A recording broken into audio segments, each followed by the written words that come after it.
Throw your motherfucking hands. Get 'em high. Welcome back to the 1 a.m. podcast. I'm Rashad Milligan, joined here today by RB Mo and Jelani. Fellas, how are y'all doing, man? Doing well, man. You know, she got done celebrating a little early Christmas with the fam, man. So, you know, I'm in good spirits, man. How y'all doing? Yo, I saw they had the Grinch movie from 2000 playing in it's like playing in like my local theater or whatever. I saw it. It was like a real beautiful experience, you know. It's just crazy that like a movie from my childhood came out 25 years ago. Like we had that on I asked somebody like a few years younger, I was like, do you know what a VHS tape is? Like, did you have one growing up? And they were like, nah, we had the DVD player. But yeah, that was a movie I had growing up. It was cool to see that though, like after I hadn't seen it in a long time. I used to love the Grinch. I ain't gonna even hold you. That was an amazing movie. Yeah. The Grinch, and I loved The Cat in the Hat. Yo, we're locked in, yo. You know what? That's crazy. Wow. I literally was looking at clips of the Cat in the Hat movie on YouTube yesterday. I put this on everything I love because I saw Tyler Creator. He had did like a list for Letterboxd of like his favorite movies, and he mentioned that movie, and I was like, yo, that's one of my like that's. I think it's because we were kids at the time we got the movie, but it's like a lot of people that were adults, they hated that movie or whatever. But I was like, yo, that was an amazing movie. Facts, bro. Yo, you used to rock with Cat in the Hat, Rashad? Cat in the Hat, man. He said, old head at work told me today to tighten up. What does that mean? Hey, yo, this is why I love this movie growing up, The Grinch. I thought The Cat in the Hat was a weird movie. Like it was weird seeing like a grown man like in live play Cat in the Hat, but it was funny though. It was mad like The Cat in the Hat and The Grinch were both extremely funny characters. I think one of my favorite this is a different Grinch, the 2018 Grinch, but one of my favorite like kind of underrated Christmas songs and soundtracks is Tyler the Creator's Grinch from 2018. I think that has some really good songs on it. And it might be like the only piece of Tyler the Creator content that has no cussing in it. Like cause even Igor, which is like Tyler Creator's 808, has like cussing in it. So I don't know. I enjoyed that soundtrack from him. And but but that's how I feel about the live Cat in the Hat and the Grinch. I think very funny characters, the Grinch and the Cat in the Hat. But the Cat in the Hat was a bit more just creepy. But with like the cat, you talking about him being an adult. Say who wins, the Grinch versus the Cat in the Hat? I say the Cat in the Hat. I think he had like magic, didn't he? He low key. See, that's the thing about the Cat in the Hat movie is like it's almost like the TV show Atlanta. It's like such a surreal movie that you remember the scene when he it's like they're doing the display, like he's the cupcake thing or whatever. Mm-hmm. Yeah, like it's almost like a scene out of Family Guy. Like he has super. But the thing about the Grinch though, and I realized this watching the movie, the Grinch was like this man carried a full sleigh full of the whole town's Christmas gifts. You have to think about how much that weighs. Like he low key was like the Incredible Hulk basically. So he might, if he gets his hand on the Cat in the Hat, he'd probably win. So look, I feel you, but low key, I feel like the Grinch is one of them people who they talk a good game, and yeah, you know he's strong and everything, but I don't really feel like he got that dog in him. Like I feel like Cat in the Hat will really crash out on you. Given opportunity, bro, I think he would take it to a whole nother level that the Grinch ain't ready for. Because the Grinch ended up going soft. His heart grew several more sizes than what it was before at the end of the movie. Exactly. It's like he just needed some love, bro. He wasn't really that mad. Like the Cat in the Hat, bro, I think internally he ready to crash. He ready to catch a body. But he over here just playing games with everybody. But I feel like the Grinch, he wasn't really on that. He just wanted to be alone because he was sad. Wait, Rashad, can I ask you a question? Because I feel like you you're very astute. You can answer this, articulate this properly. Yeah. Was the Grinch the first insult? Oh, I'm glad you asked me this because people don't be knowing the definition of insult, which I like. I'm pretty sure I've gone on that rant before on this spot. Um, I'm trying to think of any other like old stories where it's like the dude has a villain story, origin villain story from like a girl not liking him as a kid, and he's just been grumpy the rest of his life. It might be the Grinch, bro. If it's not like Adam, you know, I think Wait, what? Adam might be. Would y'all consider Adam the first insult? How would Adam be an insult? He might be mad at Eve for like eating the apple. It's like he told you not to eat the apple and you did it. Like I hate women because y'all don't listen. I mean, he ain't never say none of that, so I wouldn't. You're right. wouldn't. You're right. That's projected. I say the Grinch then. You putting smut on Adam's name. Hey, yeah. I'm sorry, Adam. The Grinch is petty, but still is sane. But the cat is shady, so I got the Grinch all day. It's like who else will put up a good fight? I'm honestly intrigued with the Grinch or the cat. Yeah, I'm not sure which one. They're both, like I said, they're both worthy opponents. So they need to bring back Celebrity Deathmatch, except for MTV doesn't really exist anymore. So Jerry put up a good match.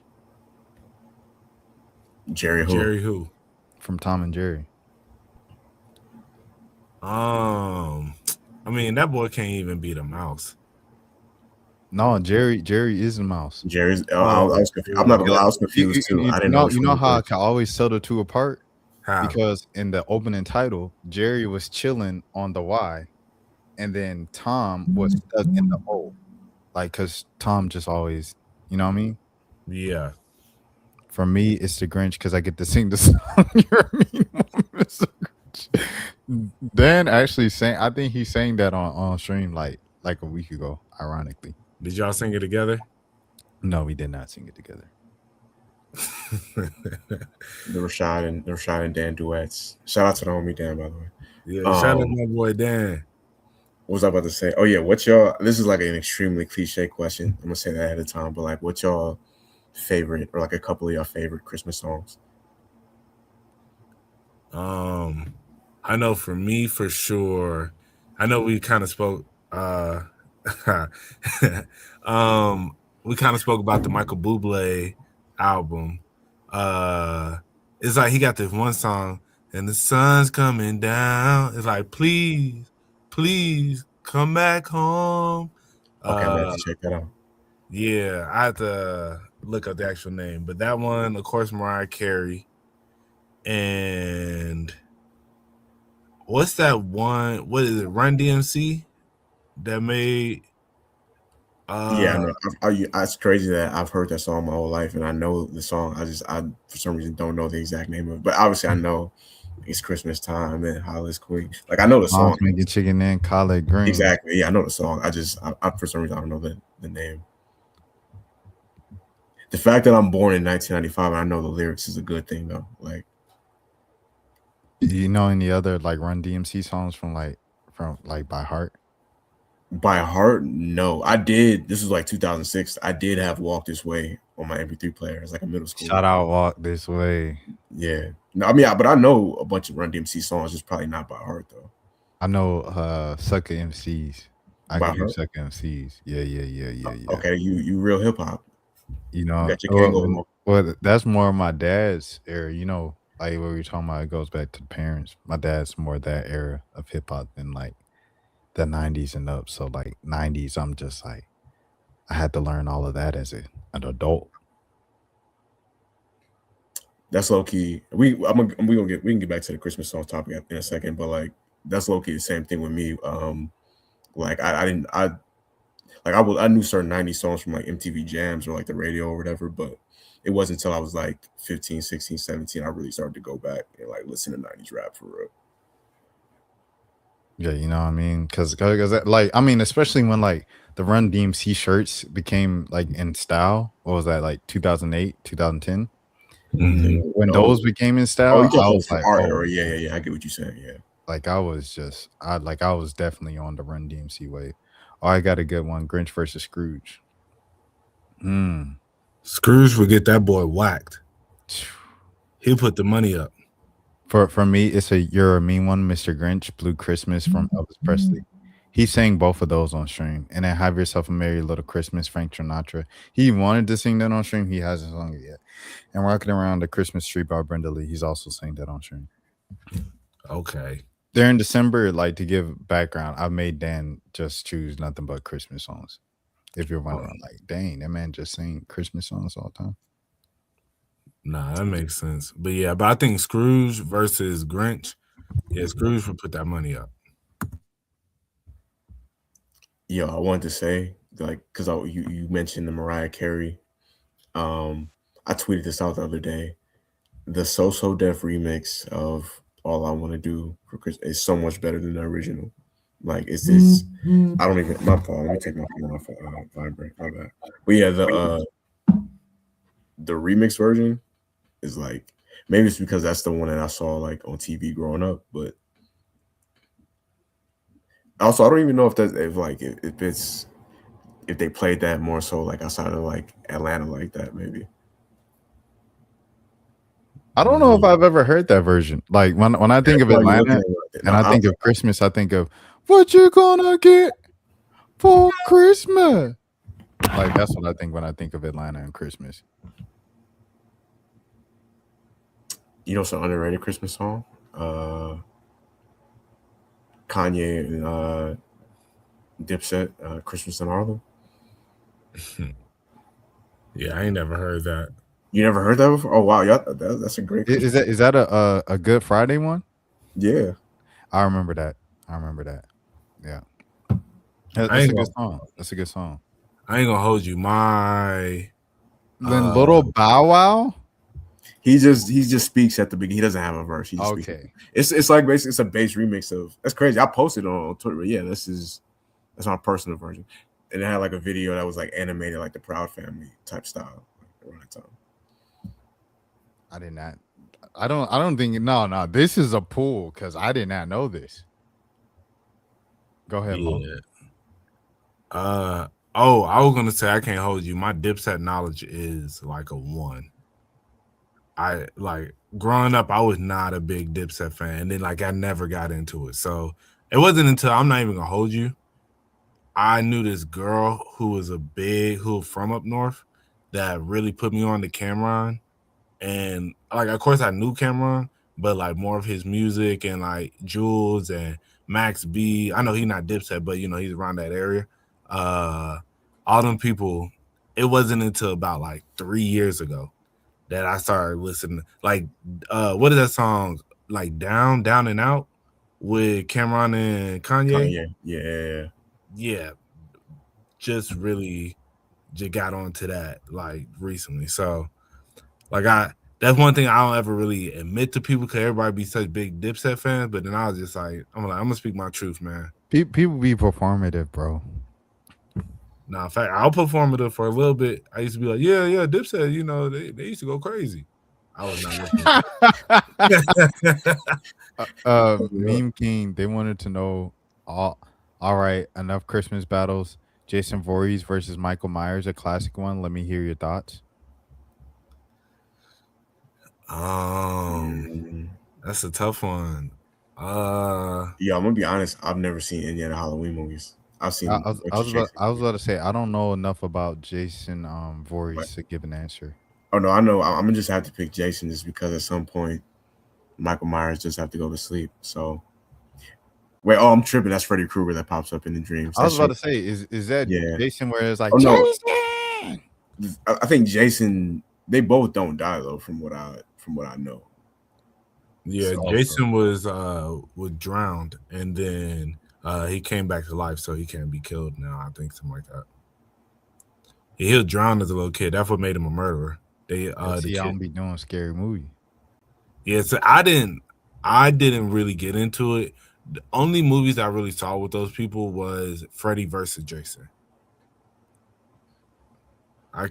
I would sing a Christmas song, Dan. I'm gonna have to come on stream and sing Christmas Michael Bublé for y'all one day. Yo, I just want to say Atlanta is an amazing place because I'm literally finding out somebody's trying to use my card for fraud to buy like a bunch of stuff off Apple right now, like live on the podcast. Oh wow. I mean, they're not. I'm literally denying the trend. Like they're asking me, like, "Yo, did you spend $250 at Apple recently?" Yeah, no, that's what I was about to say. I was like, well, like the good part is like we have the technology for it to even alert you in real time and be like, nah. I'm also broke. That helps too. So it's like you can't even like I don't know. Whoever thought that they got to come up getting my card number, brother, you're in for a dark surprise. This is not about to go the way you thought it was gonna go. I think about all that stuff of like carrying like my cards and my wallet or whatever out.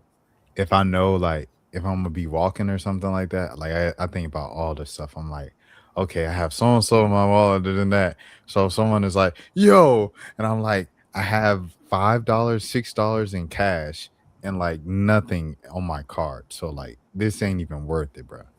Yeah, like it's I play out those entire scenarios like every single time before I go into a situation where I like think I'm gonna have to know it. I think about that by saying like it wouldn't even be worth it. I ain't got nothing. And then I think about how they're gonna kill you off a principle of like you broke and you just wasting your time. Said, how you a grown man with no money? Right. No, you really got some dudes who just crash out just because it's like, yo, I already put in the effort of like putting my shiesty mask on and getting my gun. Like they played out the scenario, so it's like, okay, even though you don't have money, I plan on using my gun tonight, so I'm going to do that. Like there are some people, unfortunately, some robbers that are like that. Are they gonna be pissed off because you broke? Let me be like, you mean you telling me that I ain't finna come up tonight? Oh yeah, somebody got to die now. It's crazy. Yeah, it's dark humor, but it's truthful. Remember the TK situation where like they just took that dude's camera and like $15, and TK doing like 65 years now because of $15 in a camera. Yeah, and had a hit record right after. Like his career blew up right after that. Like if he just waited, but it blew up kind of in part to, you know, that entire situation. So I think this is a perfect time to transition. How y'all feel about the F the Streets movement? So I knew this was going to be talked about today because it's like the most talked about thing. But like I'm glad that Jelani started it off with random questions, so it wouldn't be like so obvious that we get right into it. Right. I want to pull this tweet up from G Herbo in the meantime. I'll have it on in like kind of the background and stuff. And then I'll let you guys start it off and stuff. So my initial thoughts about it is I think a lot of people are misunderstanding what I think, like what 21 Savage is trying to come across with. And I think G Herbo summed it up pretty well with this tweet. Like I saw this tweet where he's talking about it's not about, him overcoming the circumstances and the stuff that he's been through in life. That's not cool. And all the people talking about F the streets, that's what got y'all rich, this, that, and the other. And it's like, they understand that. But what they're trying to say is just how also, I think a lot of people didn't see 21 Savage's interview with, what's buddy name? Big Bank. And so I feel like a lot of people, and Rashad shared a tweet with me from somebody we know who was talking about, oh, Big Bang could be using the platform way better. All they do is just sit here talking about snitching. And I was like, I agree to an extent because it is a lot of the topic, but especially with 21 Savage's interview, I think he said a lot of real stuff in there, just in the sense about how the streets used to be about hustle and how it's not about hustle no more. It's about drugs. It's about murder. It's about it's not even about money no more. That's what people got in the streets for. People wasn't doing it just for fun. People were hopping in the streets, they were selling drugs so that they can make money because they saw people who made money and it inspired them. Now people are just, as Big Bank and 21 Savage were talking about, like, yo, like, I'm with that. I'm on that. Just let me know if you need me to go do that. Instead of I'm trying to get put onto a play so we can make some money. You know, I'm trying to take my mom out the hood. These young dudes don't care about taking their mom out the hood no more, bro. So that whole ideology of thinking, oh, y'all turning y'all back on what made y'all. I feel like a lot of those people are missing the point of what F the Streets movement is about. Cause it ain't cool to glorify a lot of this stuff. And like, I get it. It is what you grew up on. It is what got you to where you are. But at the same time, where it's at now isn't the place that it needs to be. And if y'all want to keep living in that cycle of trauma and cycle of, you know, just anxiety and, you know, PTSD and all the different stuff, I guess if that's what y'all want in life. But at the same time, I think realistically, it is something that needs to be changed. So this last thing I'll say, also, just even with the, in my opinion, with the street movement, as I said, a lot of the whole, it used to be, I heard so many old heads talk about this in interviews and stuff, how back in the day, the people who did the drugs, they were never cool. If, like, buddy, you see somebody on pills, you see somebody doing this, you see somebody doing that, they weren't cool. Nobody kicked it with them. All the dope boys back in the day who were getting money, those were the people, like, they stayed away from all that. But now it's more glorified to just be out your mind and do all the different stuff. And that's why where all the culture is at currently is not a good spot. And it's not something that, I'm not saying turn your back on it and don't turn back on your people, but it needs to be some shifts, you know? So that's my thoughts on it. I was going to let Jelani go, but Jelani is a lawyer right now, so I'll go right now. Yeah, I'm having like some technical. Give me like. Okay, yeah, no. It's okay. I'll go right now. So I'll always have to start off these things with the disclaimer of I'm not street. I don't come from the street. I ain't hood. I ain't that's not me. So I don't feel like this is fully my place to speak on, just because I'm not from that. So you know what I mean. So people don't really want to hear from me necessarily on topics like these. With that being said, I'm not from that. However, like, I am black. So I do feel like this is like partially a black issue, like large part a black issue. And it's something that I've spoke on pretty much most of my interviews. If I'm interviewing a quote unquote street artist, it's a conversation we have in almost every single interview. You can date back for years and years of my interviews with quote unquote street artists. And it's something I bring up every single time. I think it's just like, you know, okay, you can say it's performative, it's this and that because their albums didn't do as well and they ready to squash beef with Gunna. The thing is with 21, like 21 been on that type of timing of squashing beef and uniting the people within Atlanta that used to be cool for the sake of getting money together. Because at the end of the day, like you said with that Big Bank interview, 21 is pretty much just saying like, I got into this for money. We in it for money. We made money, and we could be making the most money when we're all together. We're stronger together than separate and apart. And 21 was never the dude to just outright bash Gunna as a rat and this and that. He's just kind of always stood on that since Gunna's been out on a Alfred plea. So those are the two things you have to look at with that. I do think the Big Bank interview, like, you know, I made a whole video on it of like, just like, I felt like it could you could be more constructive with the platform of like mentioning your label mate um on Big Bang, with Troubles DTE Duct Tape Entertainment. I'm sorry for all the listeners. There's so many uhs. I'm trying to put together all of these floating thoughts. There's so much going on right now. But Duct Tape Entertainment, that was your label mate, Big Bang, and B Green, and he's currently, the people, his family, and the community. East Lake Meadows, they're fighting for justice for him. He was hit 17 times in the back from an Atlanta police officer. That was in October. This interview is happening a couple months after that. Your voice in an interview like that with millions of views could change so much in terms of the people, what I'm saying, giving them power and their fight for justice and everything. And he didn't do that. So I had an issue with how Big Bang was kind of using the platform and things of that nature. To answer Bobby's question on a side note, what's good advice do you have to stand up to bullies in your life?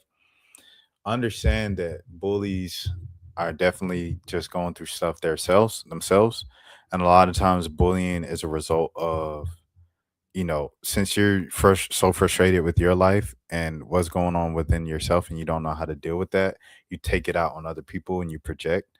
So bullying isn't necessarily a true reflection of you and how people see you, but more so of how they see themselves. And I think once you understand that, then and you understand it's not personal, but it's more so like just kind of a reflection of the other person that's doing the bullying, then it kind of takes a lot of the pressure off. It's not like, oh, so I'm not a loser. Oh, so I'm not fat. I'm not a lazy piece of thing, whatever people want to call you. I'm not an ugly person that will never be worth anything on this earth. You're like, oh, that person is just like they're dealing with self acceptance in their own homes because their mother doesn't, their mother never acknowledged them as kids. And I think once you acknowledge that, the root of the issue, where the bullying comes from, it won't mean anything. But I was gonna say yeah, also, go ahead, Mo. just don't give it power. When bullying comes from wanting to have a power over you, and when you don't give them that power because you don't care what they're saying, and if it's physical bullying, I will say learn to stick up for yourself. That is something, or get the proper people involved. In the sense, your local gang members. No, I'm joking. But for if it's like at a school or something like that, which I would assume if you're getting bullied, you should be in school. If you're a grown person getting bullied, I don't know what to tell you on that one. But yeah, like let a teacher know, let somebody know if it's physical bullying. But if it's just psychological bullying, don't give it power. And then they will leave you alone because they're just looking to have power over somebody. Because, as Rashad said, it's something that they're dealing with internally. Grown people can get bullied though. It's possible. Oh, people, there's definitely cowork. You know it too. We all got jobs. I can't see definitely be bullying folks. Physical bullying, bro. I mean, like the That's why I said, like, psychologically, like, yeah. Oh, you're so stupid. You always mess up. Yeah, so, and I get that. And that's why I say you. Hey, on the right day, that'll get to you. I ain't gonna hold you. Yeah, like, no, and I definitely like, messing up. and that's why I gave the advice of, don't give it power. But I'm saying if you getting physically bullied as an adult, I don't. It's either you got to call the cops or you got to fight back. Like I said, if Buddy's sitting there pushing you around and doing little stuff, that's why I say with physical bullying. If it's psychological bullying, don't give it power. Gay people and trans people go through physical bullying, and they need to get the authorities involved. I agree with that, but it do be a little bit more complicated than that sometimes. So, okay, tell me the complication.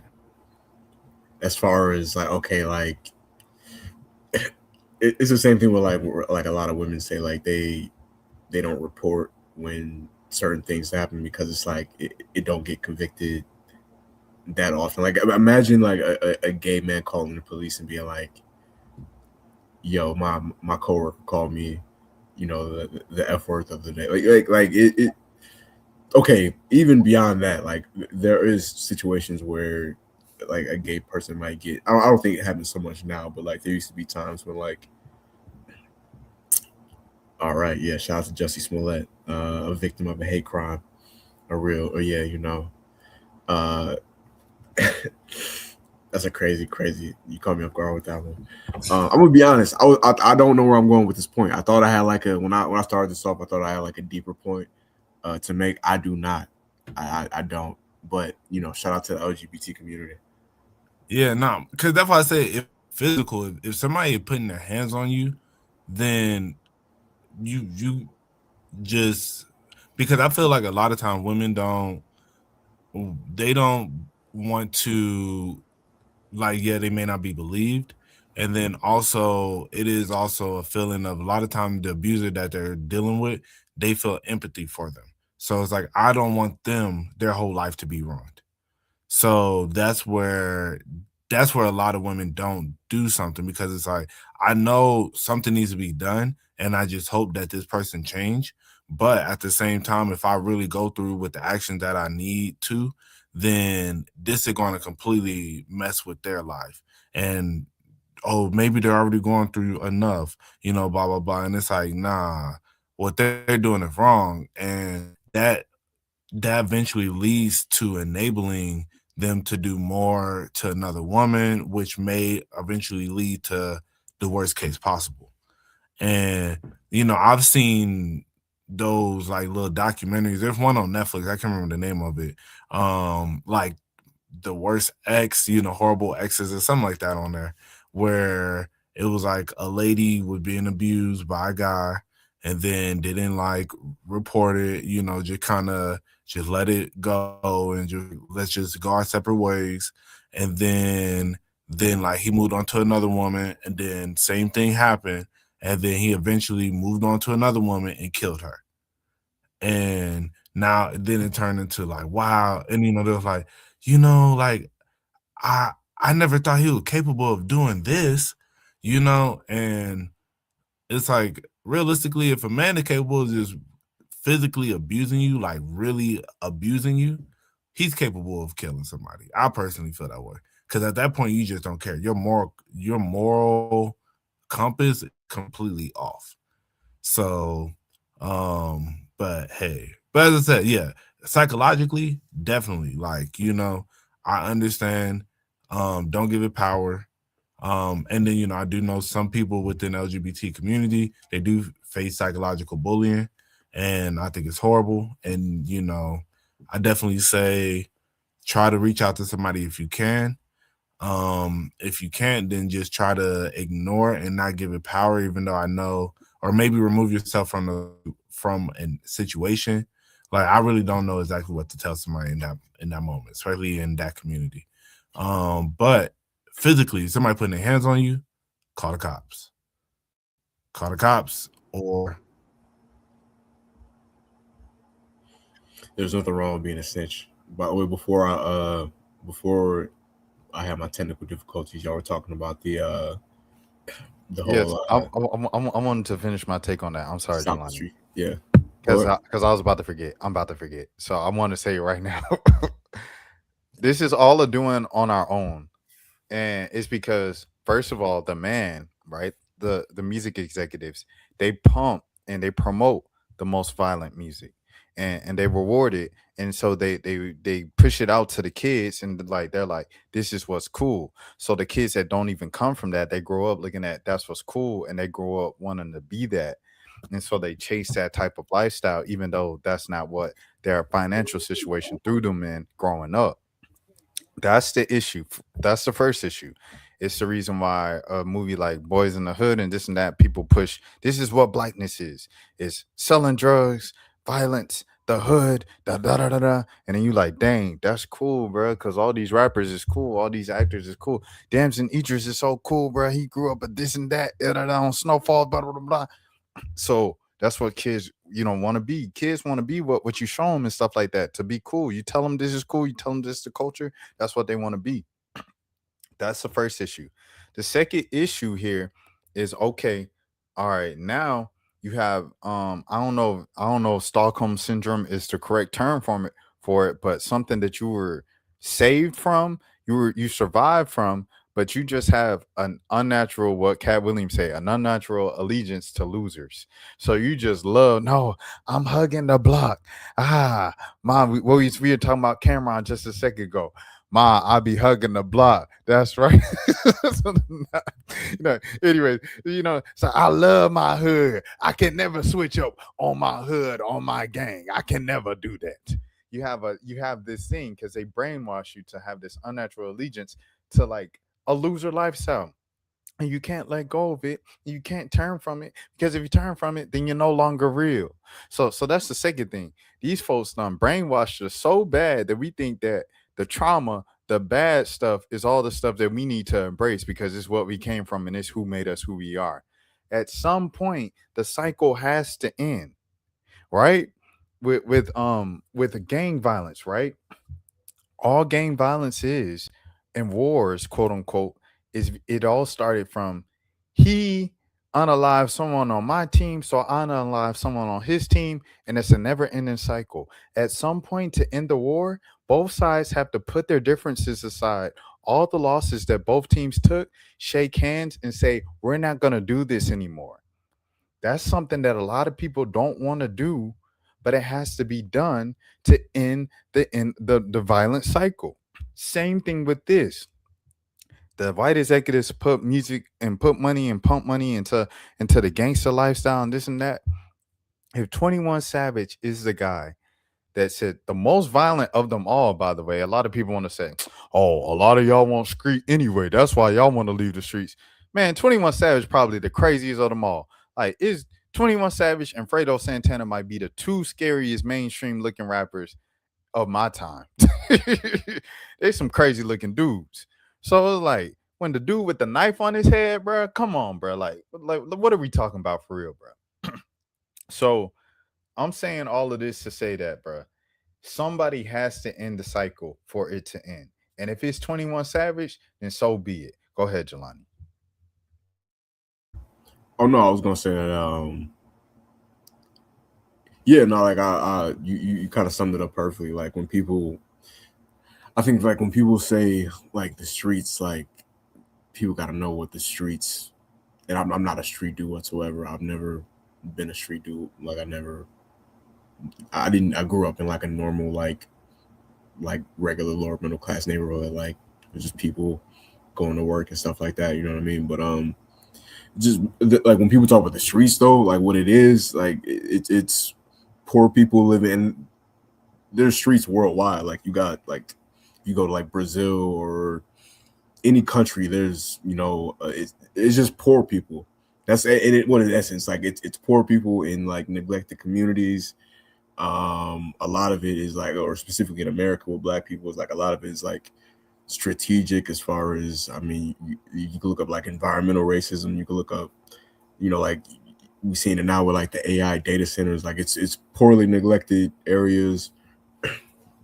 A lot of times, like we saw with Ronald Reagan, especially, like they put drugs in these communities, and if you got a bunch of poor people living in a certain neighborhood, like eventually you're gonna have people who are like, all right, well, I'm gonna try to take from the other people or these drugs that have just magically landed up here because it's been said a bunch of times, like poor people don't have planes. Like it's not a, what I'm saying, like how is this cocaine getting over here and all, like or just drugs in general, like how are all this stuff, how are these poor kids living, like there's kids in Atlanta that live in terrible neighborhoods that have guns that cost like $500-$600 if you try to buy them legally. Like how are these kids getting these guns? You know what I'm saying? Like I'm saying what I have to say is that like when people talk about what the streets is, like it's almost like they talk about it like it's like a badge of honor to be in the streets, or like it's like nobody wants to be there, or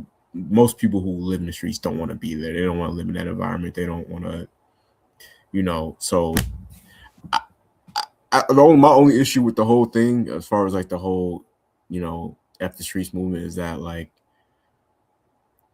you probably have like, especially with the Thug and Lucci thing, like you had a bunch of people on both sides who crashed out and threw their life away over that. and they can't just be like F the streets. Like a lot of these people are in jail or been shot or stabbed, or you know what I'm saying? Like, so it's easy for these rappers who are living in mansions and driving Lamborghinis to be like, yo, we done with the streets, bro. That's a wrap. Like, we're not doing that no more. But you know, your cousin that still lives in your same neighborhood can't really just be like, you know, F the streets. Like, he still lives in that environment. No, I agree, but I think a lot of these dudes who are in the streets do look up to these rappers. So them starting this movement can initiate a change. Cause as Rashad said, 21 Savage being somebody who's really from Atlanta, really from the life that a lot of these people, it's like this stuff, it's not cool, bro. You know, it was like, what are we really doing all this for? You know, a lot of people were upset with Thug and Lucci for becoming cool. It's like, man, think about people who died, you know, on both sides, and y'all gonna be cool now? And it's like, yeah, what more is there for us to do at this point? We went to jail over this. We done lost so many people over this. It's what more is there for except for us to die? And if that's the end result, then I don't know. Then maybe we should rethink what's the point? And I completely agree with you where it ain't somewhere you could just be like, you know what, how I'm living on my day to day, I'm done. Because realistically, it ain't gonna happen like that. But at the same time, it can inspire people before you go pick up that stick to. And because the thing is, a lot of this stuff, you know, I got a homeboy who is from like an area where it was pretty hood. And so when he was coming up, there was particular beefs that were going down. But now a lot of those people have grown up, either they're dead in jail or it's just they older now, you know? So like people in their 30s, so the same beef ain't the same no more. The younger dudes who out here beefing, they got whole new beefs now. Whatever they were beefing about 10, 15 years ago, they're not even beefing about that no more. They got whole new beefs about completely different situations. And a lot of it be because that one person decided, I'm finna take it to another level. Maybe they got into a fight. And then if one person felt like, I didn't like how this fight ended. So now I'm finna come back and we finna take it to this level. And that's where he tells me about the beef that went on during, like when he was coming up. It was really this one dude who just kind of took it to another level. It was one guy in particular that just started, he got tired of people messing with him. So he was like, you know what? I'm finna up it.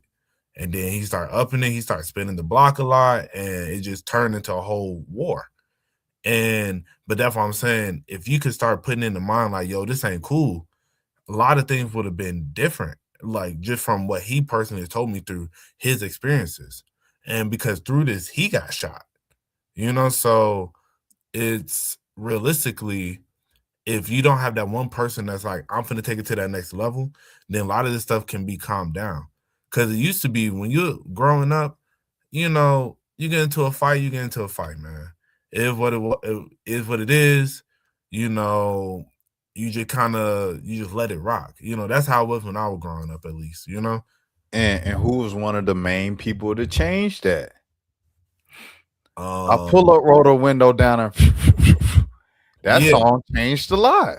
Yeah, no, definitely. And I definitely will say 21, because 21 was on that time, you know, like coming up, that was what he was on, you know? But, you know, also he was a person who was coming from trauma, because as you listen to, as when he first came in, I remember one of his early Breakfast Club interviews, him talking about all the people that he's lost. And you know, and I remember Charlamagne was just like, bruh, do you go to therapy? Like you need therapy. And he was like, man, some nights I can't sleep. Sometimes, you know, this, that, and the other. But I just, I just fight through it. And but it's like when you coming from that, that's the life that you're gonna perpetuate that in your music.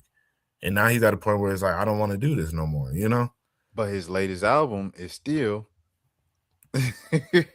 Yeah. so the content got to match 21, which 21 knows. He knows that. Shouts out to Lil Tony. Lil Tony is probably one of the rap MVPs, to be honest, of 2025. Because that Joker, he said years ago, okay, I made this type of music. This type of music made me rich and famous. I got the young kids by a stronghold, but I also reading this Bible with my granny and Bible study, and I know what I'm doing is wrong. So I say, "What you gonna do about that?" He said, "Nobody don't want to listen to no rap like that." I played him some Christian hip hop. He still wasn't feeling it. He said, "Oh, that's whack. I make real music." Da, da, da, da. Years later, 2025, he finally, I can't leave my Bible, man. Can't leave my blade. And I'm like, oh, this hard. It's like you still got some steps to go. But Right. this is a huge jump from the crash out music that you was making a couple years ago. Go ahead, Mom. No, facts. And I definitely feel with 21, his last album is not no Lil Tony, but I definitely feel in a lot of it, he is just talking about. I don't think it's nearly as bad as when he first came out. Like nowhere near, And I think especially he has a lot more songs that's just very reflective, very man, the stuff that I went through, this is the stuff that the pain that I feel from betrayal.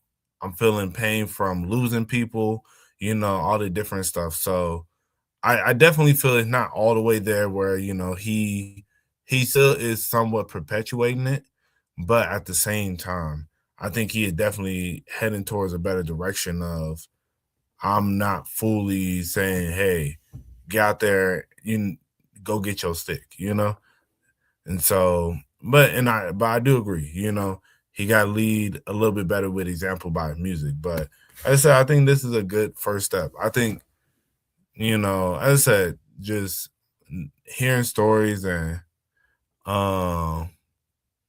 when this yeah.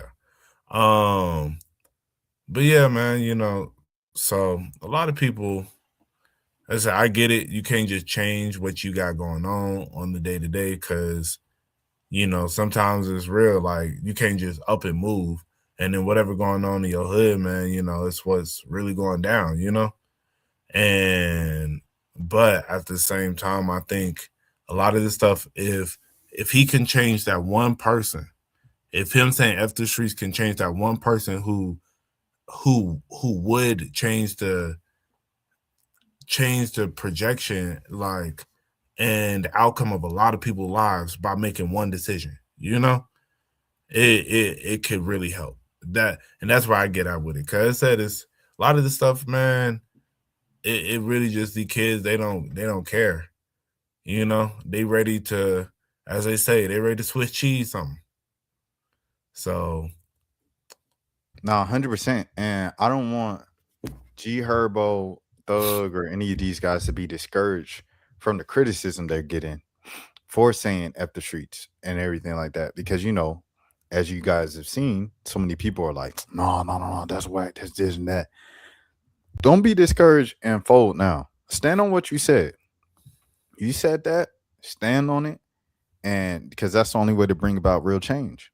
It ain't gonna be no real change if y'all fold and go back to, yeah, you right. We back on that. Spin, spin, spin, spin again. like, by the way, bro, like it'd be so easy to get a hit, bro. Like, if you just said whatever, like I could literally do that. Like that's a hit right there, bro. Nah, facts. But I would say, luckily, the people who are saying this, they're so they gonna stand on what they feel. They don't really care about perception. None of those people at this point.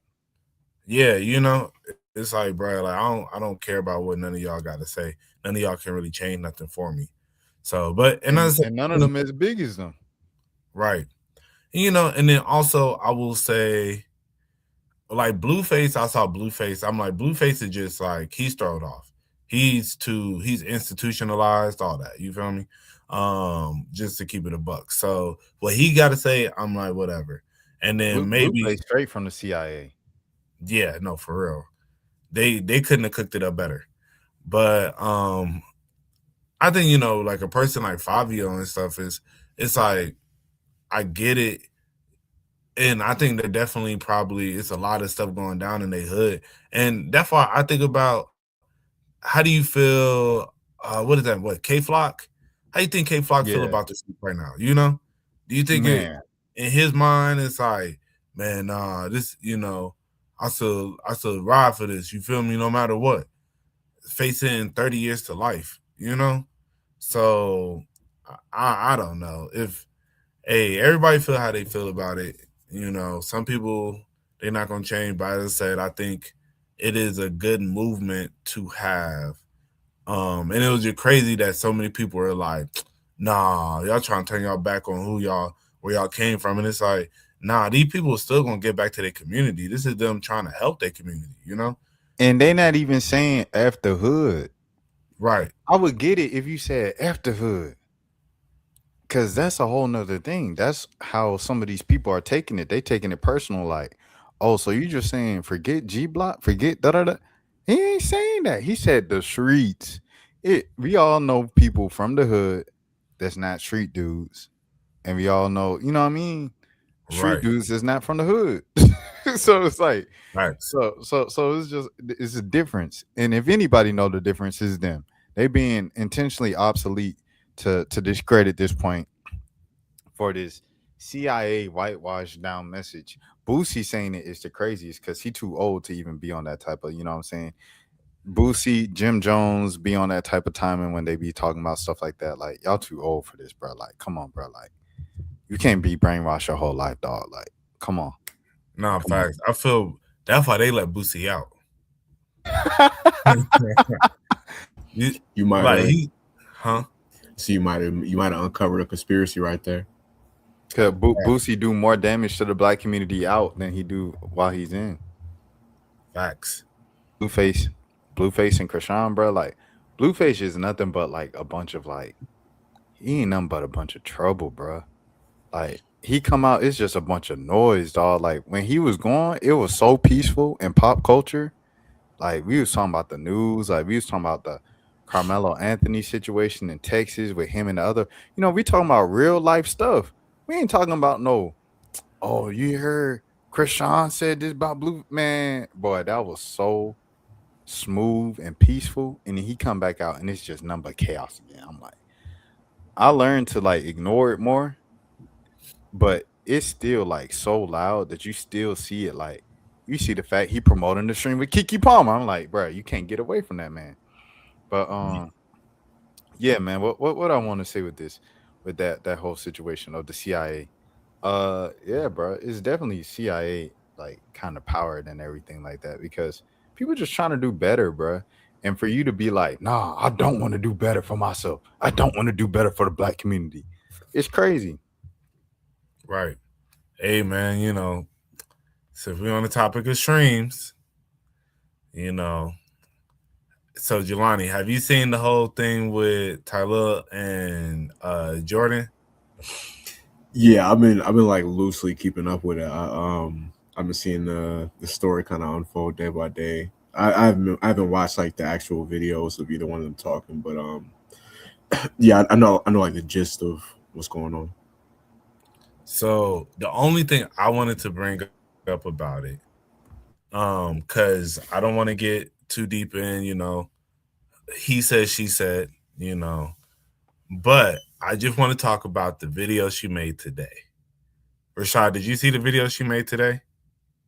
Nah, after a while, bro, I was just like, hey man, like she really needs to, because she the main one that's going back and forth with all the internet comments and like critiques and skeptics. And I'm like, bro, you're not gonna learn and you're not gonna stop as long as people keep giving it attention. So like, I don't know, man. I just wish the best for her. I also want to say this, like, her sister to be a victim of it, like to a fatal situation of something in this realm, uh, is very sticky. I can only imagine like the mental like gymnastics it has her doing, and like it might have thrown her brain chemistry off a little bit. Like it's so, like you said, it's so multi-layered.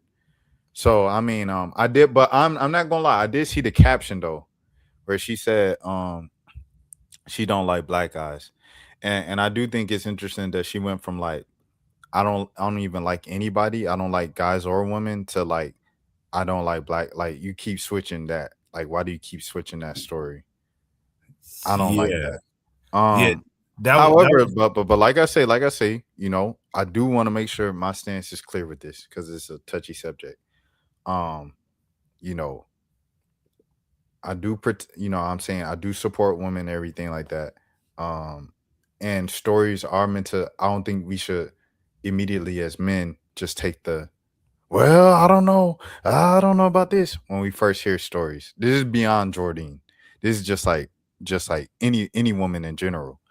And then I want to say that, and then the third thing I want to say is prayers up to Jordan for like dealing with what she has to go through mentally and emotionally, you know, processing the loss of her sister, you know, through a DV situation. You know what I'm saying? Because that was very graphic and very just, you know, tragic situation. So I do want to say those three things. no, and I completely agree. That's why I said I don't really want to talk about the actual case, the actual thing. It's just my thing is with dealing with it. Don't go on like you going online and being like, because it wasn't even just like, you know, if you see the video, it's really crazy. She's like, so like, if y'all know me, so like I don't even deal with broke guys like this. Like I wouldn't even deal with no guy like this. Like so like, I'm gonna be real. I don't even like niggas. I like white men. Like I'm gonna be real. I like white men. Yeah, I said it and I'm gonna stand on it. And it was just like, she's like, I don't even like you niggas. And it was just like, what? Like what? like bro, what going on here? And yeah, and then you said you never know what somebody may be dealing with, like mentally that could be throwing them off. But it was just really, I'm like, fam, I said I'm not picking a side. That's not for me to say publicly what going on, all that stuff. But when I saw that though, I was just like, bro, this is crazy. I I don't know. This is a little throw. Cause as you said, you went from being asexual to now you bashing black men. It's just like I guess I feel you, you know, And but what this come down to, Mo? What this come back to? Poor tool management. Sharon Moore, poor tool management. Tylil got a girl at home. Tylil got a girl at the party. I think she might have even been at the party, right? And they go off into the, you know, and then she yell at him and everything like that. Tylil, you not even thinking. All you thinking is you see two things right here in front of you and two things behind. That's all you see. And you thinking with the wrong head. Poor tool management. You making impulsive decision based off of looks, and now look at you. no facts, bro. Regardless if it's true or not, this is stain on you forever. Because it say it comes out it's not true and you innocent. If this girl keep going the way that she going, she just gonna look more out there, more out there, more out there. And they're gonna be like, dang, you dealt with that? Like, what is you won't even. And then Tylil, there's no way Tylil can spin that. Oh yeah, where he posted a picture of his girl on story talking about, oh, these women is evil. Tylil, you look dumber and dumber by the day. As that's the part that people not talking about. People talking about, oh, she look crazy. She looking crazy. Tylil, you look crazy for even dealing with that. Because you weren't even thinking. You thinking with the wrong poor tool management. No facts. You, oh, go ahead, Uh, Joe. I'm not. I don't know. I'm not gonna like solely.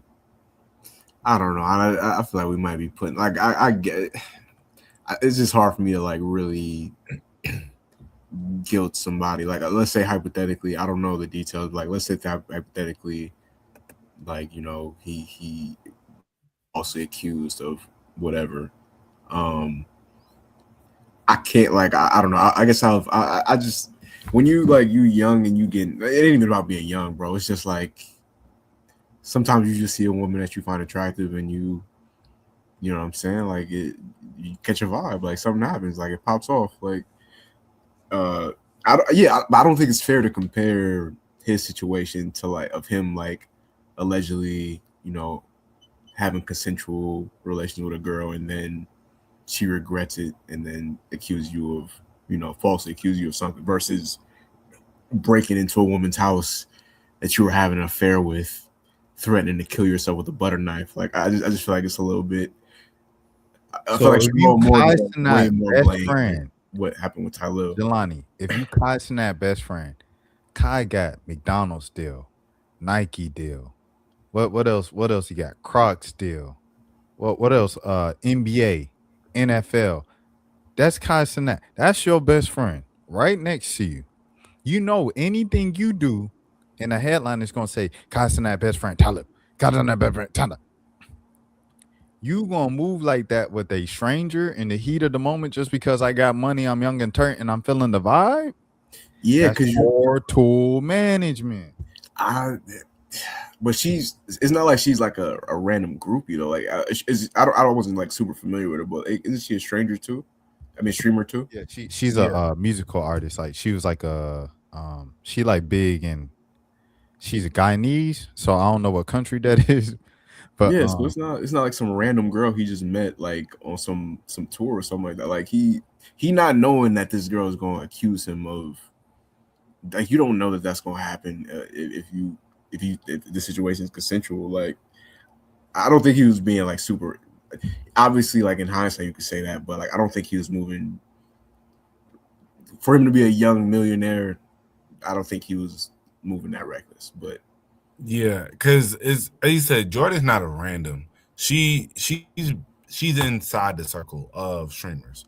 Like she's been featured in a lot of people's streams. She was on Into Deep, so we never really seen her and Tylil together like that. But she's not a random. But I definitely agree. Poor tool management because just this for me, I will for sure say as a person who has cheated in the past, I for sure will second guess cheating in the future because of this. Like particularly like the Sharon Moore, like that was just a crash out. But I was already on that wave of, being more faithful and, like respect your relationship, all that stuff. But this was like the nail in the coffin for me because a woman because you never know how somebody may feel about it because maybe she genuinely probably didn't know he had a girl, but now it feels like, oh, and even when I don't know, like easily she could have felt you used me, it's like this wasn't, I thought we were actually catching a vibe here, but you used me just for a sec because you got a girl you finna go home to anyway, and to be honest, as I said, somebody who cheated in the past, I know there are plenty of girls that if they knew I had a girl in that moment, that's exactly how they would have felt. They didn't like none of the girls that I messed with, they didn't know I had a relationship. So they felt like there was promise with what we're doing. There's promise in us linking and us kicking it. But then when you figure out that that person has a girl, then it's like, oh, there was never no real promise.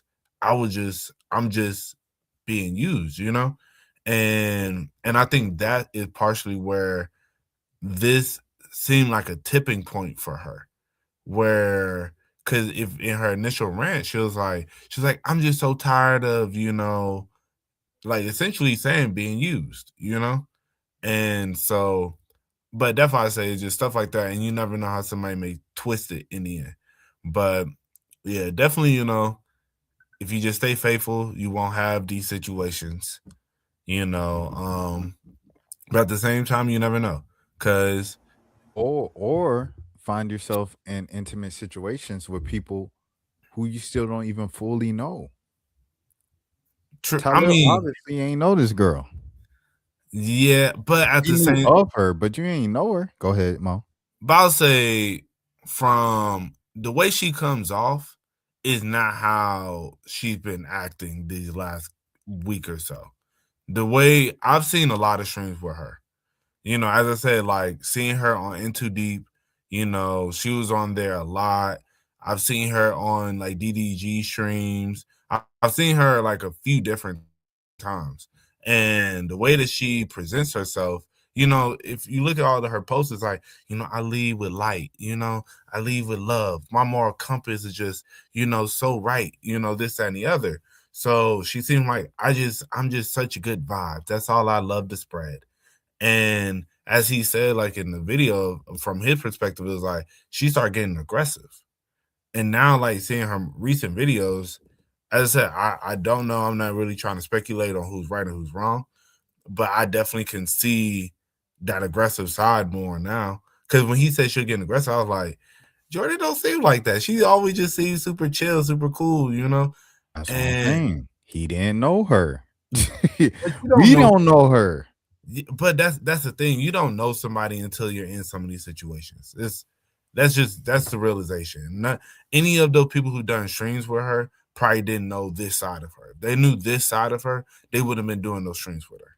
But I'm saying, okay, if you think y'all was talking for 4 months, going on dates for 2-3 months, a month before anything happened, 2-3 months before anything happened physically, do you think folks would have seen some of them red flags kicking it with someone that long before being intimate? That's what I'm saying. Possibly. As I said, some people are great actors. Some people, you don't know who a person really is, and they're able to come off a certain way until a certain moment happens. Because I'll definitely say I've dated some girls who initially, like for the first couple months, I thought they were one way. And then over time you start seeing a different side of them. And it's just like, oh, okay. I know you was like this, I didn't know, especially, yeah, sometimes you just never know, but I feel you though.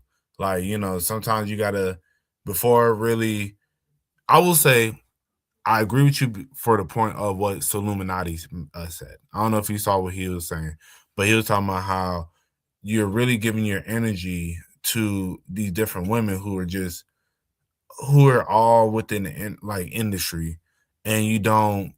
It's just like they're getting passed. I don't know if she's getting passed around. I don't know in that particular case. No, But yeah, I saw what Soul said. Essentially what he was saying, what you kind of saying is, it's the same folks, bro. Like we see, like, because you said not literally, but they're in the same circle, so it's like you're kind of just with love and relationships, you're always proximity, like who you work with, who you work around, everything like that. That's who you end up dating, who you end up being with. So like we see Lola a lot, we see Samaya and Aspen a lot, we see Connie and Senna. Like we see the same six, India Love, like we see the same 6-7 girls in the streamer space. Extra Emily, we see them like in different variations of them in different collaborations with the major people in the streaming side of things, on this side of streaming that Black people are on. So it's like, yeah, when you deal with one of those that we see all the time, like you're opening yourself to a whole nother thing. It's just missing business and pleasure. no, facts. No, that's definitely a fact. I ain't gonna lie. Jordan's a very attractive girl, so I think there's a lot of guys who would have took that risk. That's all I was trying to say. Like I Yeah. can't. I can't put, but I do. I would say it is not to look down on no other man, because like I'm extremely flawed. I guess you could say it is poor management, just as far as like being just knowing you got that much attention on you and cheating on your girl, like you got to be a little bit more discreet about it. You know what I'm saying? Like if you, it got to be a more thought out plan. Like if you, it's different doing something like that when you single versus when you got a girl. You know? If it's like what Mo was saying earlier, what it seems like, what is a very, very good possibility, none of this would have happened if Tyler was single. Right. Because from like go ahead, Mo. I'll let you I was go. gonna say, just especially from the text messages that he has showed, I think that was one of the things that she kind of kept saying, you know, you did your girl wrong, you know? And this is like your moral compass is, you know, you got to deal with that because what you doing is wrong.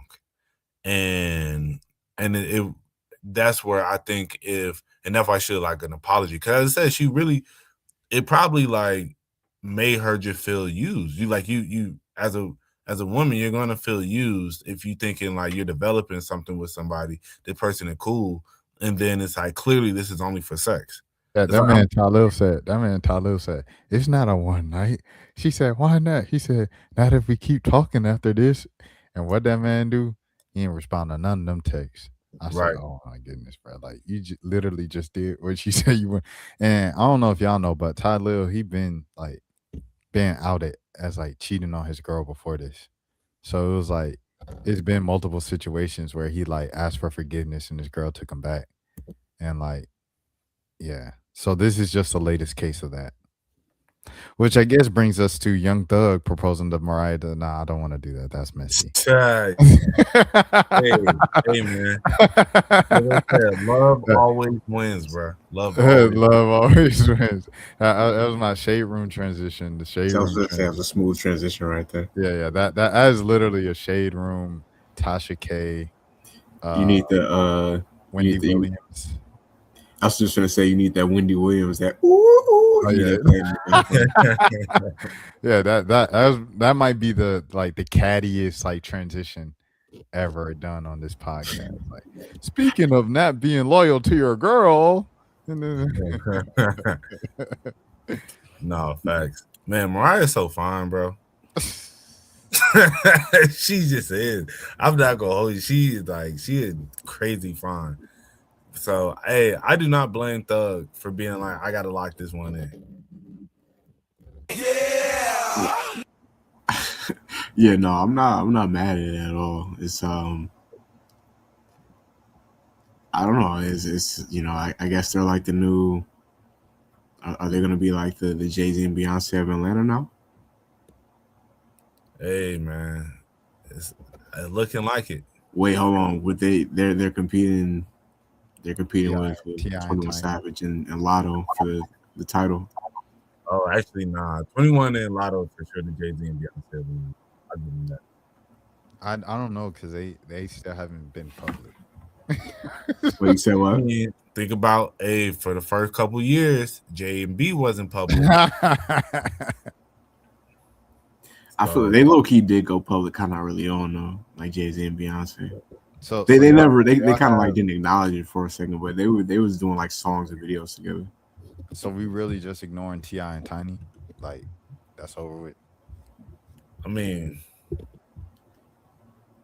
You talking about the King of the South and like a member of Escape. yeah, but I mean, they both legends for sure. They passed that. I guess they passed the throne down to as far as like the top.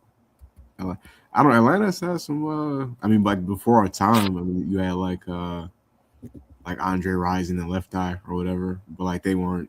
I don't think either one of them was originally from Atlanta. Yeah, this is Sierra like and Future was the one. Sierra and Future was supposed to be. They really was supposed to be like the Jay-Z and Beyonce of Atlanta. That's a fact. Yeah, they were. It was short lived, but they had Tumblr on Smash. Like you definitely see them people posting the pictures of the like Sierra and Future together back then when they were together. Who? Nicki and Meek. That was an error. They had that definitely was an error. Nicki. What about Nicki and Nas? Did Nicki and Nas ever date? Nah, I don't They, think so. no, they did. They did briefly. It was for like Yeah. a brief. YG and Kalani. I guess that's like a West Coast like legendary couple. Do you remember? You remember Dej Loaf and Lil Durk when that was the thing? Yeah. Because Yeah, Def Jam said so. You know, Dej Loaf was going to my church. Oh, for real? Yeah, she was going to Word of Faith. Oh, Yeah, that's crazy. and I guess like I don't know if she ever was actually gay or like if we just assumed she was gay. I think we just. I'm gonna keep it a buck because I've never seen her with a woman. Okay, yeah. So shout out to Dej Loaf, man. She's It had might be. she's had plenty of public male relationships. Rico Reckless and Walker was a crazy.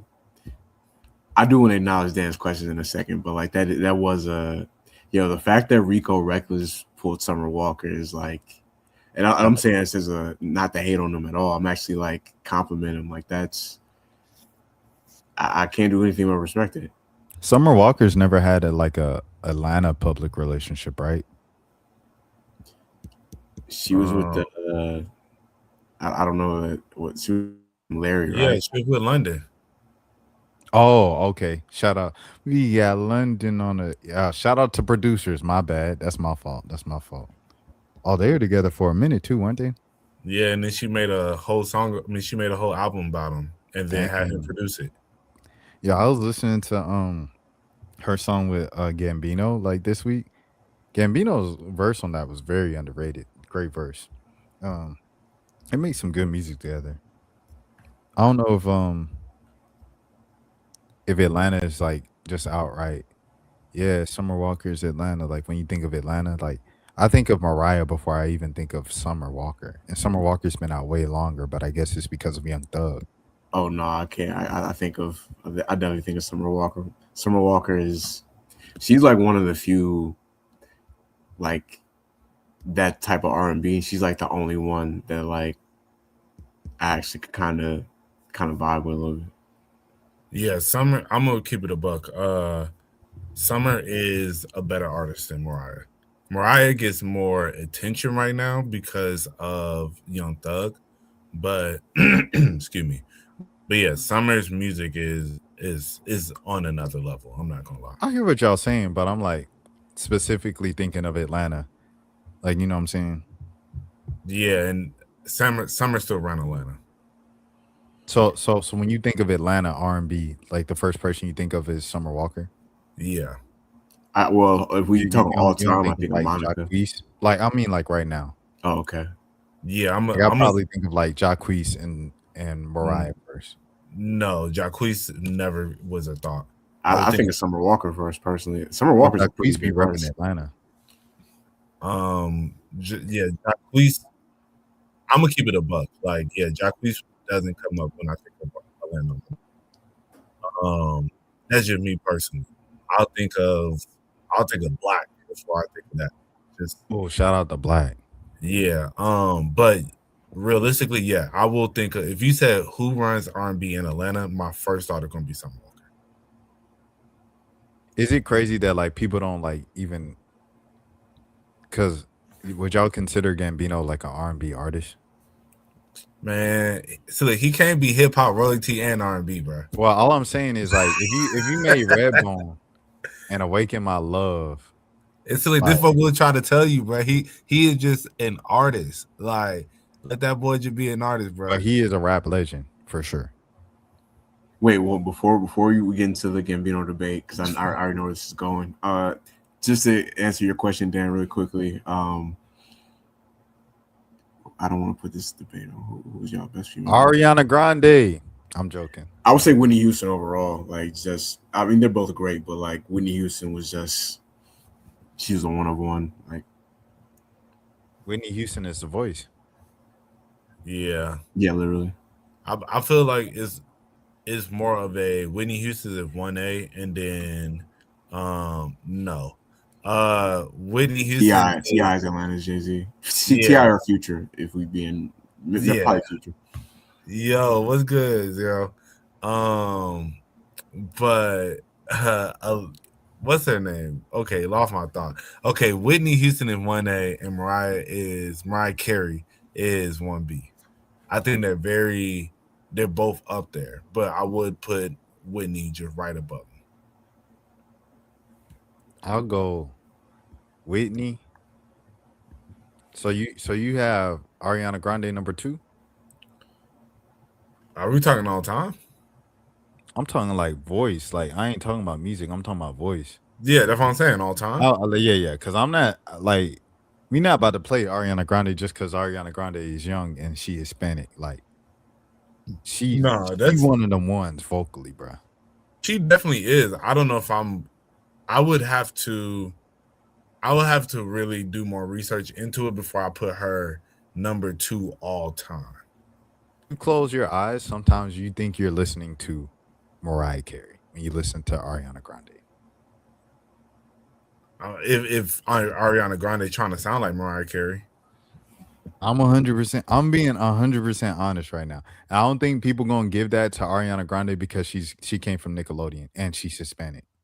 No, I think she is very talented. I've actually had this debate with people before.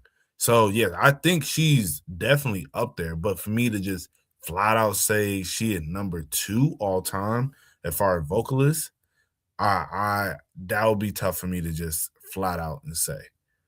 So I don't know. I will have to. That would be something that I'll really have to do some research on. Because Whitney and Mariah, I can comfortably say that just because I know their repertoire. But for me, just to say Ariana off top is number 2 all time, that's a lot. But she definitely top 5 for sure. Top 5. Gambino is Atlanta's Tyler the Creator. Okay. I don't know if you could really. It's hard to compare Gambino to anybody just because Atlanta. The thing about that, I feel like that really separated him. Like he doesn't really. He'll go on to do more stuff in his career, but like the fact that he, like Redbone being as big of a song as it became, and then Atlanta coming out around that same time as that song, like that's what kind of etched him. Like I feel like in the pop culture history around that time. Oh yeah, Aretha Franklin has to be. Yeah, she might be. Yeah, you're right, Freddie Mercury. Yeah, that's what I'm saying, bro. We can't just go out and just say Ariana off top. That's what I'm saying. I'll have to really like. I got Ariana over Aretha Franklin. You are out of yo. You close your eyes and listen to Ariana Grande, bro. Come on, bro. Close your eyes and listen to Ariana Grande over Aretha Franklin, bro. I'm so serious, bro. If you have Whitney over Aretha Franklin, Mariah Carey over Aretha Franklin, listen to Ariana Grande, listen to Mariah Carey, and see how different them jokers sound. Just how big the gap is between them two. And if you know about it. Nah, cause I will say because of the runs, I think like the range of where Ariana can go is very comparable. But then when I think about some of Mariah, like some of the runs that she has on some of these songs, that's where I think and some of the runs that Whitney has gone through. You know, I think realistically both of those, that's where they separate themselves. Ariana, she has some great voice. Her runs, I don't know. Yeah, I don't know if I haven't personally heard a run from Ariana that I was just like, yo, she just went next level, you know? So as I said, vocally though, her range is crazy. She can literally do almost anything. But yeah, I don't know if I'm gonna just straight put her over Aretha though, man, you know. But Ariana's up there. I love that we're having this discussion with Mariah the scientist in the That's kind of ironic. The thing about it is that's like a lot of it comes down to because it's like it's certain things that is you got certain people like they might be able to technically sing, but it's like they might not have the level of soulfulness in it to where it's like it's certain like I'll give you a perfect example, like Keith Sweat, for example. Like Keith Sweat can't really sing technically, like, but you feel Keith Sweat. Like it works for like what he does works. I feel like it's certain singers like that where it's like, okay, they might not be like the most technically perfect singer as far as hit every note, but it's like there's a level of soulfulness into it to where it don't really matter. Like low key, bro. Like R. Kelly is a good singer, obviously he can sing, but like if you, I feel like I said Lord Voldemort's name just now, just casually bringing up R. Kelly. But if you like compare him to other singers from around that time, a lot of people sang better than R. Kelly, but it's like it was a certain level of who sang better than R. Kelly in the 90s. Yeah, it was a good amount of people that sang. I mean, you could say like, okay, so are we just talking like solo? Yeah, I mean, just anybody who can sing better than R. Kelly. Usher, Tyrese, I think probably sings better than R. Kelly. I'm not make better songs, but like just straight up sing better. Man, I don't know. I ain't gonna hold you. I don't know about that one. You don't think so? Personally, I don't know about that one. Now, if we just talk, I know he's a sicko, but if we just talk about making songs, he has a case for. He can never be like number 1 or 2 because you got Michael Jackson and Stevie, but like he could be right behind him. I think for me that separates is seeing there was this one performance that he did where he was at like the mall or something like that, and he was picking up teenage girls. Nah, it was a bunch of grown women there. But he switched it up for this time. Yeah, and he was sitting there and he was performing, and I don't know if it was a mall or what, but it seemed like a mall, and they had like a little background, whatever. It's like a meet and greet or whatever, and he was singing, and seeing him sing the song live, and it literally sound no different than how it sounded on the recording. And I've seen so many clips of him doing that, where when he was singing, it sounded exactly like the recording, and he'll just be in his, like, he'll be in a car, and just be singing. So Montel Jordan, Montel is up there. I want a cookie. If we just talking vocally, see, like that's the thing. R. Kelly, low key, a big part of it too was like R. Kelly. It's hard to explain. Like this is the thing about our childhood. Like it's gonna be hard to explain that. Like at one point, like people like Diddy and R. Kelly were actually cool. Like R. Kelly, if you go look at like the "Feeling on Your Booty" video, like R. Kelly wearing the throwback jersey with like the sleeve was like. With the do-rag was like a cool thing at the time. Like it's hard to explain it. I'm saying that to say that a big part of what helped like him become as big of a star as he did, even though he wrote amazing songs, was like the image and like him kind of like R&B singers wasn't really wearing throwback jerseys and stuff like that before R. Kelly and stuff like that. But I'm trying to think who else I think from that time that was like vocally like Mint Condition, like their lead singer, Stokely, like he was just a straight up better singer than R. Kelly. But I don't want this to turn into like an R. Kelly praise podcast. This low key is shout out to that's a crazy. As a Jay-Z fan, I kind of don't acknowledge that this happened. Like Jay-Z is my favorite rapper. I'm never gonna listen to those albums. I feel like that's low key like a stand on his legacy that he has 2 albums with R. Kelly. Yeah, I mean, I don't think nobody really go back to listen to those for real. But even around that time, I don't remember those songs getting played on the radio, like any of the singles that he did from the album. At least that Ruben is good. That boy Ruben be singing. I ain't gonna hold you. Nah, Ruben be singing. I was gonna say Genuine, but I was thinking about that. Like, I don't know if that's like a neck and neck one for me. I feel like, but I'll definitely say I feel the greatest vocalist, in my opinion, though, just to keep it a buck, is Stevie Wonder. I think when I listen to him, shout out to Stevie. Yeah, just what he was able to do with his voice in a lot of those different songs, it's I think to me, it really puts me in awe when I listen to music sometimes. Cause especially when he gets in that like that deep when he gets in that deep, Just enough. yeah, Just enough. yeah, like when he gets into that bag and then and then go back up and it's just bruh, he's just genius. So he's my personal favorite like male vocalist. He's honestly like in my top 5 artists all time. Really top 3. I love it. Top two. Yeah. It's him and Mike and everybody. Yeah, I was gonna else. say you would have to say it's low key like a LeBron and Jordan type situation. Yeah, it's him and Mike and everybody else. No, Oh, Prince might be like Kareem. Yeah. But I ain't gonna lie though, Mike.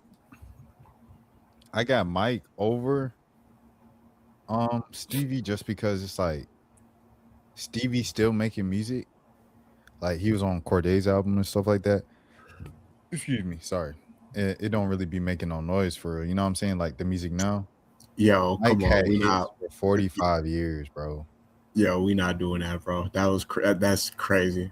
When was Stevie's last hit? Bro, can you say that sentence one more time? I want you to hear how crazy that sounds to say that. That Stevie was on Corday's album? No, you saying when was Stevie Wonder's last hit, bro? When was Stevie's last hit? It's Stevie Wonder. Like I'm saying, I'm talking about the range of hits. Michael Jackson's first hit, he was what, 11 years old, 8 years old, 7 years old. Stevie Wonder was like 12 years old when his first album came out. First hit. Yeah, Michael Jackson's last hit was his last album while he was living, and then he had another hit after he died. Okay, this is my thing. Stevie's not doing like full on records. He'll drop something here and there. He'll do a feature, but he's not doing full blown records. I'm talking about hits though, but hits gotta matter though. If we talking the greatest artist of all time, hits gotta matter. His first number 1 hit was in 1963 when he was 13. That's what I'm saying. Like Stevie? Yes, he like a big part of it was the novelty that he was a blind kid. First, even though the songs were great, like it was a song called Fingertips. All right, bro. Raise your hand if you ever heard the song Fingertips. Exactly. Okay. This is my thing though. I mean, you asked him when his first hit was, bro. No, I'm hearing you. Go ahead, Jelani. My thing is that there's a lot of reasons if you want to put Mike over Stevie. There's a lot of reasons, but like to say that like Stevie Wonder still had a crazy range of as far as I don't think like the only thing. Okay, Stevie Wonder's reign might have stopped in after the 80s. Michael Jackson kept going to the 90s, so like you can give him that, but like 2001. Yeah, I know, but I'm saying like to the end of what Stevie Wonder did in the 60s, 70s, and 80s, and then you compare what Mike did in the in that same time frame, like it's still, bro, it's still neck and neck. Like even if Stevie ain't had a hit in a long time, he did enough that it's neck and neck. That way, Mike. Yeah, it is. Come on, like all I'm saying is this. All I'm saying, bro. This all I'm saying. When you get to the talk of the greatest, right? You start nitpicking on stuff. Stevie, yeah, it don't matter. Stevie ain't had a hit since the 80s. He's still Stevie Wonder. That makes sense for 98% of the industry. But Michael Jackson, someone who had hits from 5 years old to 50 years old when he died, 45 years of hits, it matters. The window matters of hits. Michael Jackson was making hits to his very last album. Michael Jackson died and still was making hits. That's different. Wait, what hit did he have after he passed away? You could say This Is It, and you could say the Justin Timberlake song. If you don't want to say This Is It, the Justin Timberlake song was a great song. I love that song, but they was playing that they was playing that everywhere. I ain't gonna say I'm not going. This is my thing, bro. Like I get what you're saying, but it's like Yo, exactly. You didn't what he did because it's the same thing with Prince. Like Prince had hits in the 90s, obviously, but like he had a few like Diamonds and Pearls. Prince had some big songs in the 90s, but like what Prince did in I think his first album came out like 77, I want to say. What he did from like like the late 70s basically up until like 1989 it was like it's enough. Like he sometimes it's like you don't Not need enough to be better than Mike. That's all I'm saying. Okay, I'm not mad at you. It's Michael Jackson, so it ain't like you saying somebody crazy over him. But it's not the same. No, we can't. No, we don't do that. It's not the same thing. No, don't. Because Drake don't. I love my brothers, but this will go all night. Drake, I'm saying because of Drake. Drake, he cuss in his music, so his music can't be as widespread as a Prince and Stevie and Mike because there's vulgarity in his music. So that's all. His music is as widespread as them, bro. No, it's not, bro. Yes, it is. It's not. Yes, it is. Ask your parents, bro. Your parents ain't bumping Drake like they bumping Michael Jackson. Because they grew up on Michael Jackson, bro. They didn't grow up on Drake. Yeah, come But on. I'm saying, but like, come on, bro. No. Y'all undermining the power of no cussing. Like, because Mike has no cussing, because Stevie has no cussing, little kids listen to Mike and they love Mike. Old people love and listen to Mike. Old people, they hear that Drake is boom is a bunch of noise. I don't like it. No, it depends on what song you play, bro. He has so many different songs, bro. You could play a God's Plan, and God's Plan is literally Drake's only hit where he isn't cussing. No, you got Just Hold On, We're Going Home. He got a few. Yeah, that's what I'm saying, bro. Like, okay, it's not like the three Drake hits where there's no cussing in it. What's the song? Hotline Bling has cussing in it. When is he cussing Hotline Bling? Doing You Never Ever Seen Before. He's cussing in that song. He said things. He didn't curse. No, he's cussing. Bro, the version that everybody listening to is gonna be here we go. No, don't do that. I don't think Controller has cursing either. Yeah, like come on, bro. Like let's be realistic. Like, yeah, they may not be downloading it, but it's the version that they're listening to is on the radio. And in the radio version, One Dance, that's what I was thinking about, One Dance. But the version that they're listening to is going to bleep out that stuff, just like Gold Digger. Bro, my mom loved Gold Digger, bro.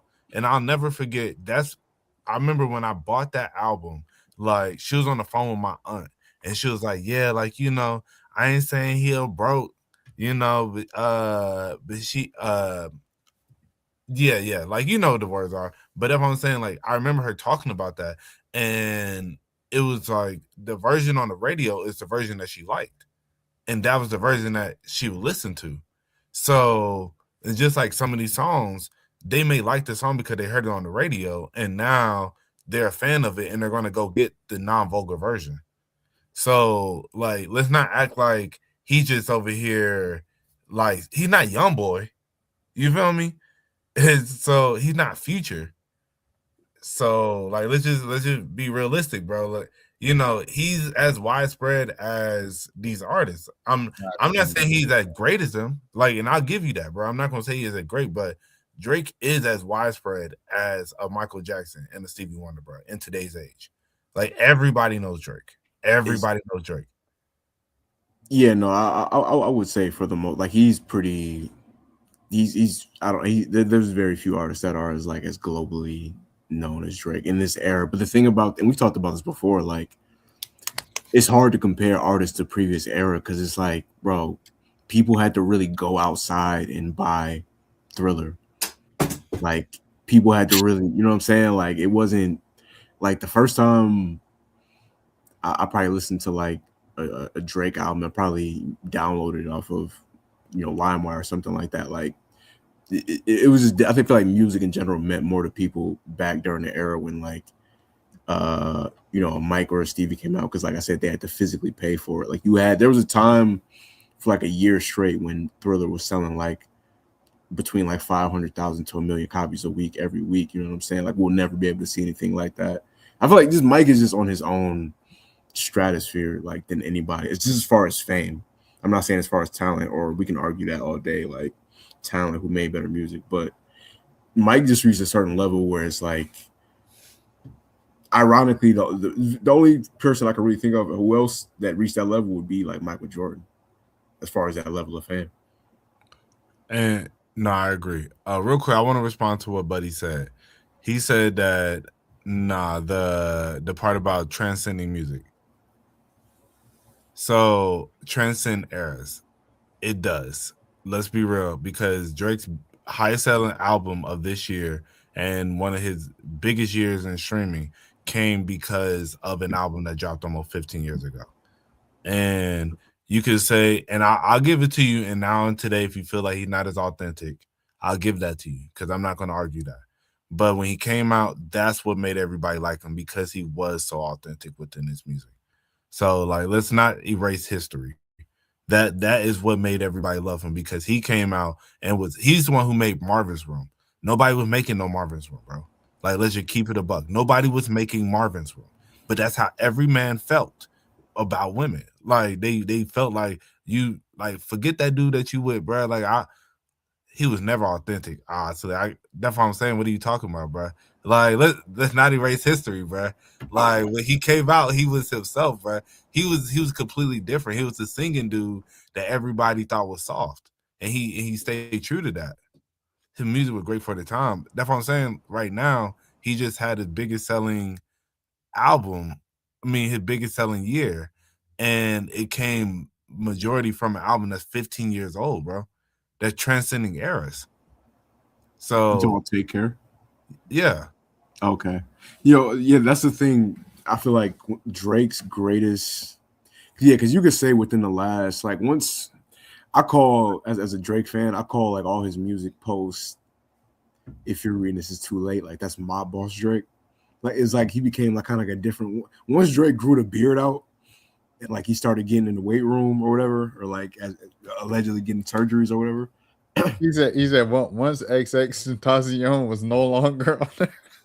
Yeah, I don't even want to. I ain't even gonna touch that one. That's a whole other situation right there. But yeah, once he got his muscles up and he got the beard, he kind of became like a different person. And so you can argue now, like he's I don't know. You can argue now he's not authentic or whatever, but that was the thing that made from like Drake from like 2009 to about 2013. That was what made him a great artist, was that he was absolutely, completely unapologetically shameless. Like the idea of him rapping about like on Lord Knows, the girl going to the bathroom and him going through her phone is like disgusting, but it's great because it's like nobody else would even think to do something like that. Like, or him, like you brought up Marvin's Room. Like, I think that's probably, I would say Marvin Room is Drake's greatest song because of how completely, like I said, how shameless it is. Like no other rapper would even think to make something like,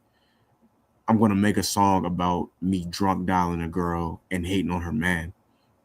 Like Drake that was a level of authenticity. Now, whether or not you think it's cool or not is your personal opinion, but he was being authentic for who he was at the time. A0, step out, go to any club or where you at right now and tell me if you don't hear a Drake song. Tell me you don't hear nobody listening to Drake. Go to any club right now and tell me you don't hear at least 3 Drake songs. Like, let's keep it a buck. So that's what I'm saying. Like, if it's not transcending time, it's like you make it seem like he just out here, like he's cold in these streets. He's not cold. I mean, he's not as on fire. He's not cold, but he's definitely not. He's kind of lukewarm right now. I'm not gonna lie. I would say that's to Drake's standards, though. I ain't gonna hold you. Like, it's like Drake, he like, not to even glaze, but it's just the truth. Like, he set the bar so high because the bar was Lil Wayne for like hip hop, of like how hot you could be in rap music. It was Lil Wayne. And then when Drake passed that, it was just like he making up his own like standard of like how hot you could be. Because it was like 5 years where every song that could have been played in the club was like a Drake song, like a Drake feature, a Drake remix, or a Drake song. like for 5 years. So And, I mean, to go from that to like where he is now, where you only playing like Nokia, the motto, and then like what else would they play like in the club? Like, I mean, he got plenty of old stuff you could play, but if you talk no, about no, I mean, but like what do they usually play? They usually play like the motto, Nokia, and then like headlines. yeah, they and then a club might play headlines. So like to go from like where it used to be to now, yeah, that's definitely a huge jump. They're But, gonna play. I mean, They're gonna yeah. play headlines before they play the motto.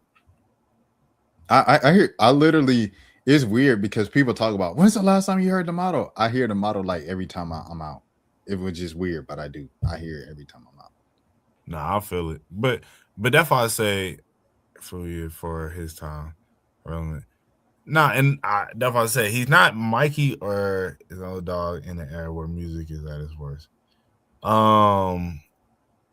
It's just hard to compare previous eras. Like you know what it is too. Like MJ and Stevie already been out for like 50 years. Drake only been out for, even though like 17 years is a long time compared to Stevie and MJ who came out in the 60s and 70s. Like they already have the benefit of you grew up on their music already. Right. Think about it realistically. If we're comparing the amount of time, and if you just really compare it, this would be 1981, about 1980 for Michael, you know? So this is when he really just caught fire. And I don't know if Drake finna catch that type of fire. I ain't gonna say all that, you know?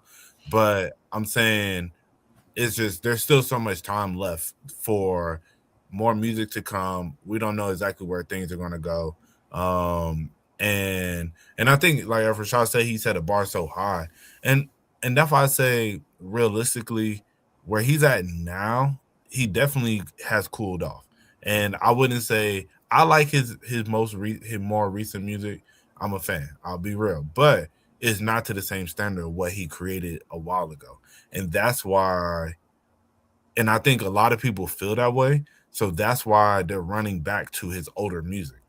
Like not only Take Care, but I think just all his other albums are getting more play now, for the simple fact that, dang, we missed this, you know. And I think it also aged well too. Yeah, like, and that's what I'm saying. It's like, honest. Yeah, like, you know, that's what I'm saying, bro. Like, you know, if we just go keep it a buck, I'm like, bro, it's not like his music is not his music is still gonna get played 20, 30 years from now. His music's still gonna get played 40 years. Like, well, I don't know about 40, because I mean, they ain't playing no Michael in the club like that unless you really, you know, you might have hit the Thriller, and you got that one dude who get in the middle of the dance circle. You know, like there's another one that I hear of Michael's. What is it? Dang, what is it? I hear. I don't know if it's Billie Jean. It might be "Don't Stop Till You Get It," but it's like one Michael song that you'll hear like randomly when they go like old school, and then they'll like go to the next song. But yeah, is it Rock With You? I don't know, but I be hearing like one Mike song like a night. I would say. Well, I wouldn't say on average. But like every now and again, you'll hear do do do do Rock With You. Oh yeah. It might be Rock With You. Yeah, no, that's timeless right there. Yeah, that's a fact. That's a fact. Zero. I mean, no, and Tyler isn't a club artist, and he's like one of the biggest in hip hop, if not arguably the biggest right now at the moment. But you know, and that's why I say, like, I feel you, bro. And because you saying like nobody's listening to it, but clearly somebody's listening to it if he's the most streamed artist of the year. And so that's just the realization of it. Like you could say, just like I don't know nobody who listens to Taylor Swift. You know, what are you finna say, Rashad?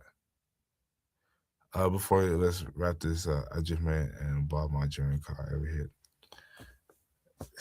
Yeah, that's what I'm saying, bro. What are we doing?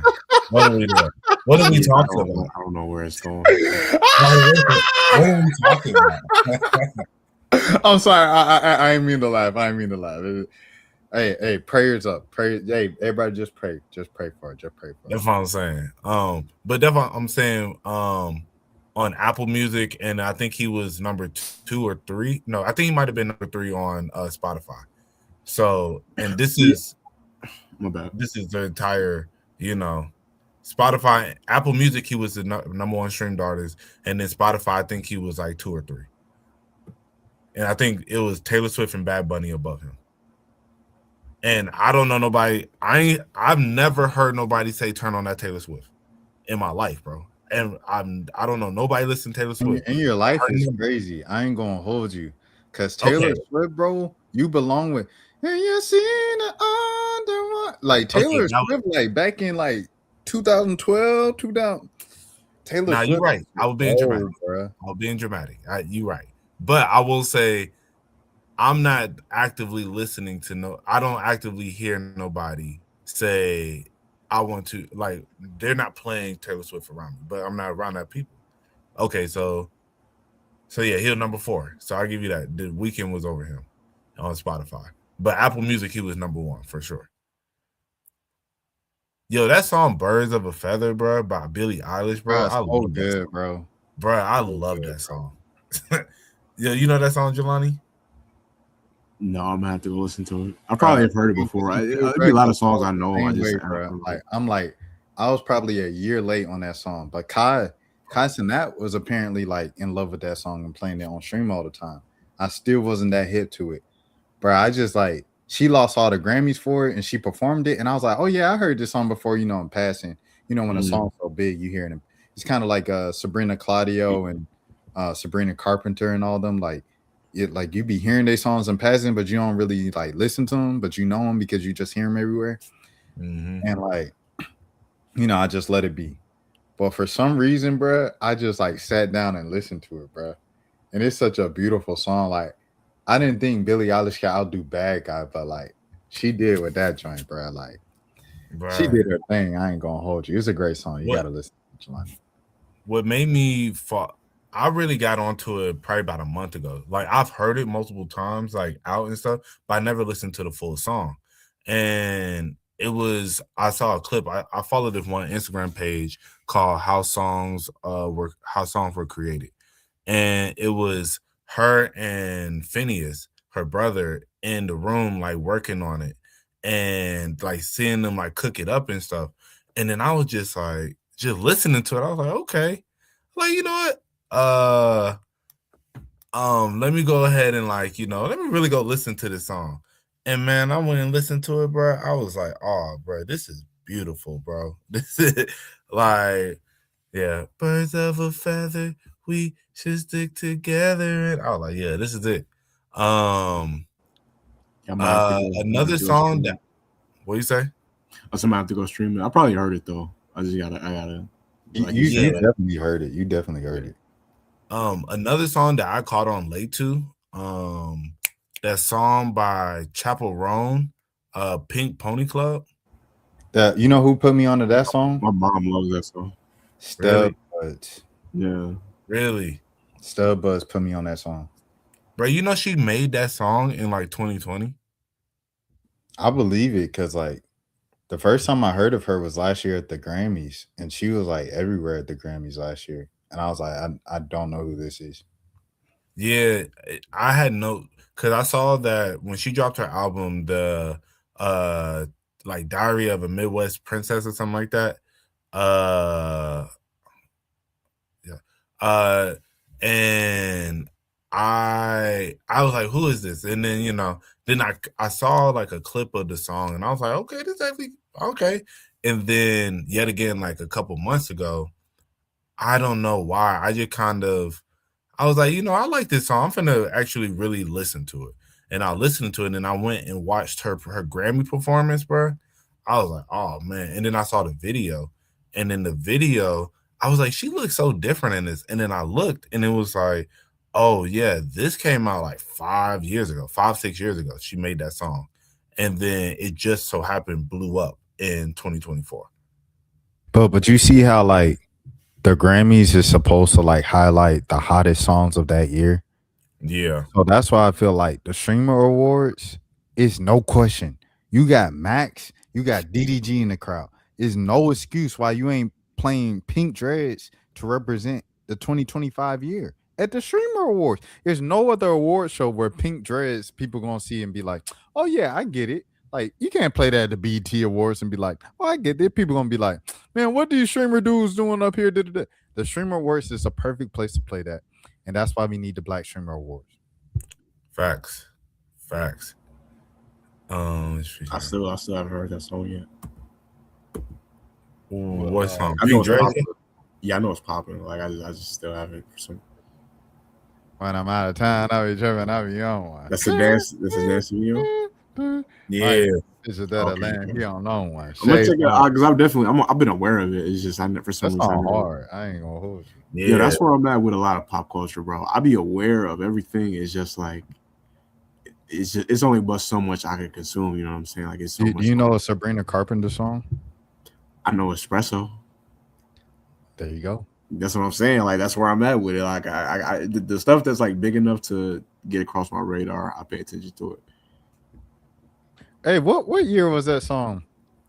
You look summer beauty when you smile. What year was that? I don't know if I know that one. I think that was a few years ago. I think that might have been like 21.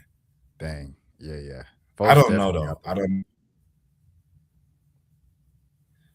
Yeah, nah. Billie Eilish and I think Khalid, they got a couple songs together, I believe. Man, Khalid fell off, bro. Like Yeah, that Teenage American Dream, whatever the album called, that first one, man, first 5, 6, 7 songs is all hits. I was like, bro, I used to listen to that every morning getting ready for work, bro. In 2017, bro, man, his fall from grace was crazy. And then he tried, all right, controversial. It's what, 144? I don't need to get in trouble, but I'm gonna say it. I'm gonna just keep it a bean. You know when someone fall off and then they be like, I'm coming out the closet to try to come back. Nah, bro, you fell off, bro. Conan, Khalid, like y'all boys fell off. It is what it is. Like coming out the closet ain't gonna change nothing, bro. You saying that's what Isaiah Rashad did? Yo, Isaiah Rashad, he honestly just stopped dropping music, bro. Like it was like 2 years since his last like album, and then like that tape came out, and then he had to be like, yeah, you know, I be liking love, you know, I be liking anybody, you know. Yeah. Now that that talk song, bro, that was probably his best song in my opinion. Nah, Bro, they was playing that like when they was singing that in the barbershop, bro. I was like, okay, I get it. Yeah, So you saying gonna get away from it. but that was my favorite song, bro. Are y'all saying Khalid lost his powers when he chopped his high top off? What was Can We Just Talk? Did he have the high talk with that? Yeah. Oh yeah. Then yeah. He lost his power with the high top. Yeah. It'd be like sometimes it really be like that. Like when an artist change their hairstyle, like we've seen that happen before. Yeah, that's what Future going through right now. Yeah, that's I was thinking about that. Like, man, But see, but okay, y'all talk about Stevie Wonder. I hate to compare Future to Stevie Wonder. Okay. But his legacy so established, bro. It's like anything you get from Future now is just like cookies and cream, bro. Like, oh yeah, some bonus. Like yeah, Drake and Kanye, bro. Like, if Kanye come out with another hit, great. If he doesn't, it's Kanye, bro. Like, what you about to tell Kanye, bro? You don't know my name, bro. Facts. You hang around weird folks and you don't follow the program, you'll be forgotten. Hey, you right, Zero. Nobody bigger than the program, bro. Speaking of, yo, is this the time to transition to Charlemagne to close out? What happened? I was talking about because you know Tasha K had the rumor. She was like, I heard, and my name's allegedly because you know, like Cardi B sued her for everything she owns, and like now she's like scared and for good reason. Because you don't own anything. All your money has to go to Cardi B. Like she can't even live in America because Cardi B sued her so bad. She had to move to Africa. Yikes. But she said allegedly Charlemagne isn't even getting a new deal with iHeart. It's over with for the Breakfast Club in January. And then a couple days later, like Charlemagne was on the cover of Forbes and it was like $200 million deal for 5 years. And then he went on Breakfast Club and was like, all these people on YouTube with YouTube channels, they don't know what they're talking about. So, you know, I personally went on there and was like on YouTube and was like, guys like Hot 97, Ebro, and stuff like that. Like, you have to understand you're not bigger than the program. Like, no matter how big of a personality you are, like Stephen A. Smith was fired by ESPN a few years ago or a couple decades ago, and people forget about that. It doesn't matter how popular or how big of a name you are. If you work for somebody and they want to get rid of you, they will get rid of you. It just is what it is. No, facts. So yeah. But congratulations to Charlamagne, though. Yeah, no, definitely congratulations, man. That's lit. I want to say real quick, because like we finished last episode talking about it, and we didn't get a chance to talk about it since because we haven't been on. So the Diddy doc, what's everybody's thoughts? I haven't finished it. I'm on the last episode. I got like 40 minutes, but I've seen everything else. What was your thoughts, Giovanni? Yeah, there was a lot I knew about as far as like the older stuff. Like I knew a lot of those stories. Just off the strength of like Biggie being one of my top 5 favorite rappers. Like, and just I've went down the Tupac and Biggie like rabbit hole a lot. But like it was it's like it makes, I'm not excusing anything that he's done, but like it does. If you think about somebody who was famous in the 90s and the 2000s when like you could really get away with a lot of stuff because there was no social media, the idea of him doing something to like Cassie, something in the hallway and like not really thinking about it, and just after a certain point just moving reckless and just doing a lot of wild stuff and not really caring about the consequences. When you look at all the stuff he got away with, it makes sense. Like that he kind of reached a certain point where he just felt like he was invincible because he kind of, you know, they get the saying like the cats have 9 lives. Like it's been plenty of times when you think about, and they showcase it in the documentary, like all the times he could have died where somebody else died, or he could have went to jail where somebody else went to jail. He had a bunch of those situations. So yeah, you know, you live like that for a certain point and you keep wilding out for 30 years. After a certain point, it's like, all right, bro, you know, they'll catch up to you eventually. No, facts. I definitely agree with a lot of stuff that it didn't really change my view on him because I was already like, yeah, this person, he was who we thought he was. You know, after everything came out with the Cassie situation and just the trial in general, I think none of the stuff that I saw in the doc really surprised me. One thing that was funny to me was how everybody was like, man, Diddy had no musical talent. This man couldn't do nothing. It took him 6 months to rap 8 bars. It's a few things of like real hate that just shines through. And that was 50 Cent, just real hate, just a sprinkle on top of. Oh yeah, by the way, he had no talent. Like put that part in where he said like he couldn't record no music because he had no talent. Yeah, because I will say one thing that I thought about as I watched this, and I don't know if this is right or wrong, but as I'm watching it, you know, they talking about he has no musical talent, this, that, and the other. I'm like, well, this man was talented at something. Yeah, exactly. Like he, you know, yeah, come on, like. See, it's the thing about, and it's the whole like beat makers versus producers discussion. Like, I'm not trying to get into it or like overly praise Diddy, but like, yo, listen, Bad Boy had a run from like 1994 to about 2006. Because like even Young Jock is Going Down came out on Bad Boy. Like, yeah, Bad Boy. And then even going up to like French Montana. So like that's like 2012, 13. Like you can't have the one constant through all that was Diddy. So like clearly there was something that he understood as far as, yeah, like, no, can he play instruments? No. Like, can he work in MPC? No. But like he knew his way around the studio enough to be able to put hits together. Yeah. And that was the one thing, especially when they show how all his main artists had left, and then he made that pivot to the band.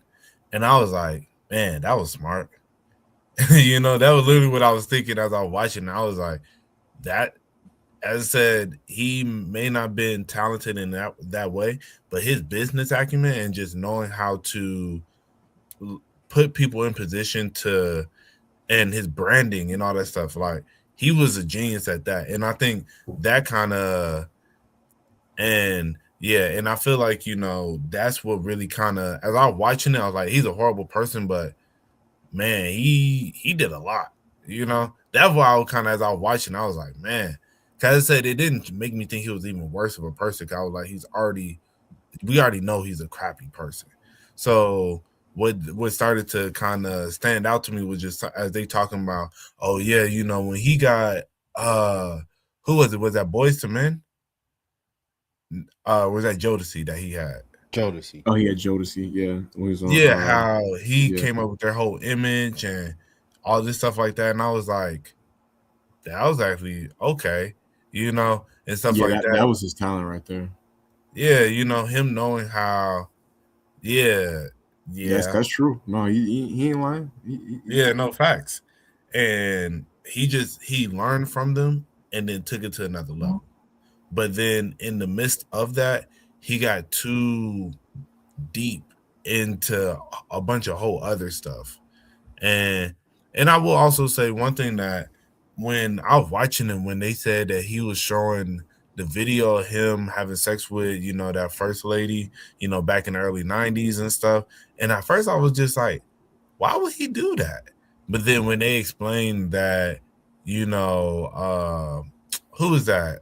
Buddy from Paid in Full. Oh, you talking about Alpo? Yeah, Alpo was sitting there doing that. Used to show videos, and I was like, okay, now this makes a little bit more sense. Like when you put it in that context. Yeah, I think the dog did a great job of giving the background of why. I think that was like the things that I learned the most. Yeah, why he's like that. Yeah, because also I think about it in the sense of when I was in high school or even recently, you know, you have those guys who want to show you what they done with these girls. Like, yeah, look at this girl. Like, even though you may not even know the girl, like, yeah, look, she was fine. Look what we're doing. And it was like, to me, that was never cool. Like, I never wanted to see another man have, like, especially somebody I know, just having sex with some girl or getting head from some girl. But, you know, some dudes like to show that off. And like recently, I had a homeboy whose homeboy had came up from Miami, and he was like, he had this folder. So he was sharing onto the big screen, and he was trying to show me a video of something. And then he was like, and then he had to go to this locked folder. And the locked folder had a bunch of you could see it was a bunch of sex tapes and stuff. So I'm like, okay. So I'm kind of looking away, all right, you know, show me, because it's supposed to be a video. He had his ops baby moms, and he was like, yeah, this is me and my ops baby mom. Like, he in jail right now, but I got, you know, I'm riding around his car doing this and the other, right? So yeah, crazy.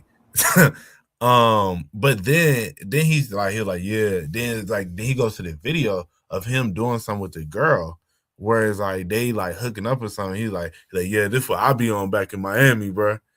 And I was just like, okay. And I just looked away. And then his homeboy was like, he's like, hey, bro, be cool, bro.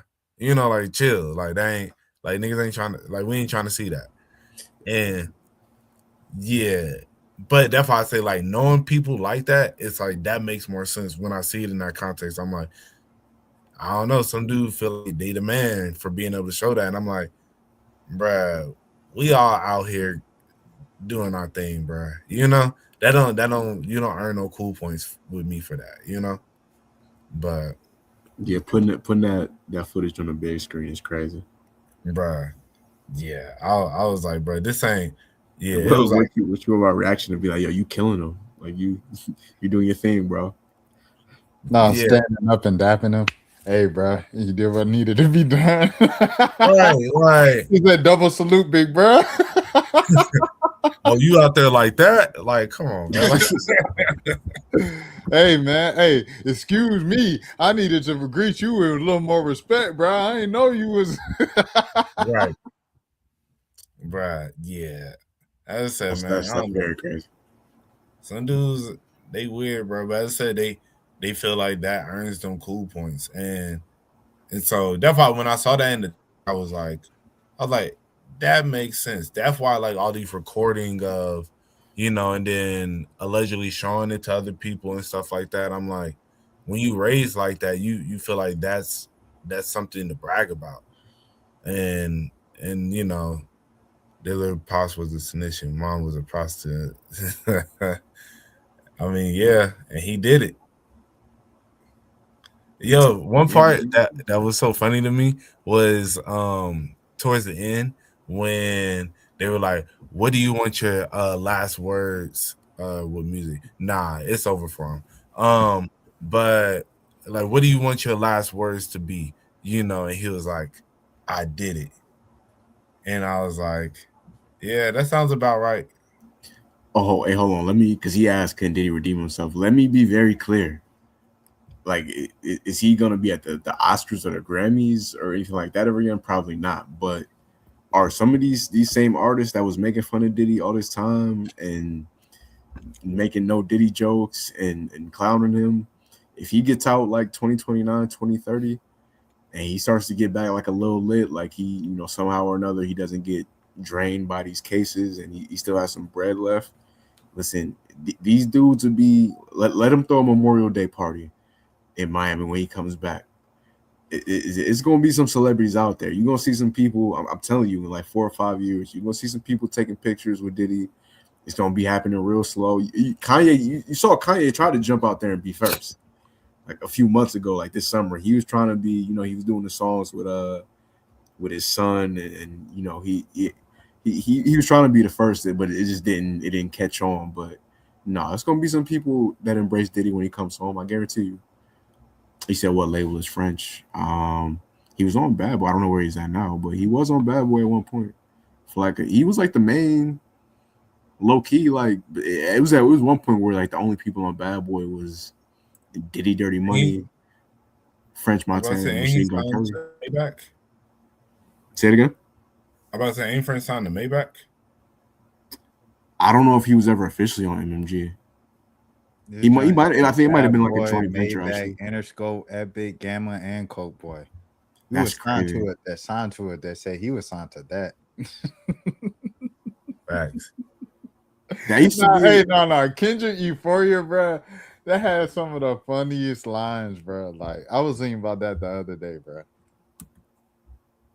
Nah, facts. There used to be a thing though where you'd have like this is the same thing with Ye. Like Ye was signed to Rockefeller and Def Jam and Universal. You know what I mean? Yeah, like that used to be a real thing. Right. On a quick side note, I had looked up because I was going in when you were talking about the whole Stevie Wonder thing and with Michael Jackson, and I was going to say, I think in comparison to the fact that Stevie didn't really have no hits in the 90s, Michael didn't have no hits until the end of the 70s, and then Stevie had hits throughout the 70s, so it kind of evens out a little bit.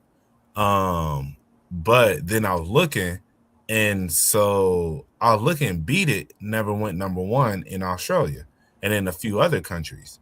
And I was like, Beat It never went number one in these places? That's crazy. And so I was thinking, I was like, what could be the song that went over it? Then I realized Billie Jean came out that same year. So I was like, Billie Jean probably just held the spot the entire time.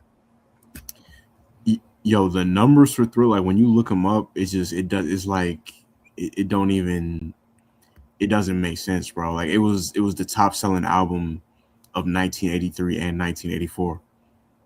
Remember when Chris Rock tried to say like My Beautiful Dark Twisted Fantasies, the biggest American album since Thriller?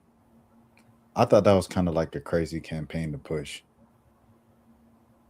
I don't know if he said it was the biggest. I think he said it was the best. I remember him saying he said it was the best album of all time. I mean, yeah, it's not the best all the time, but it's up there. I don't even know if that's Kanye's best album like that, but I guess that's a hot take. I mean, what album would you put over it?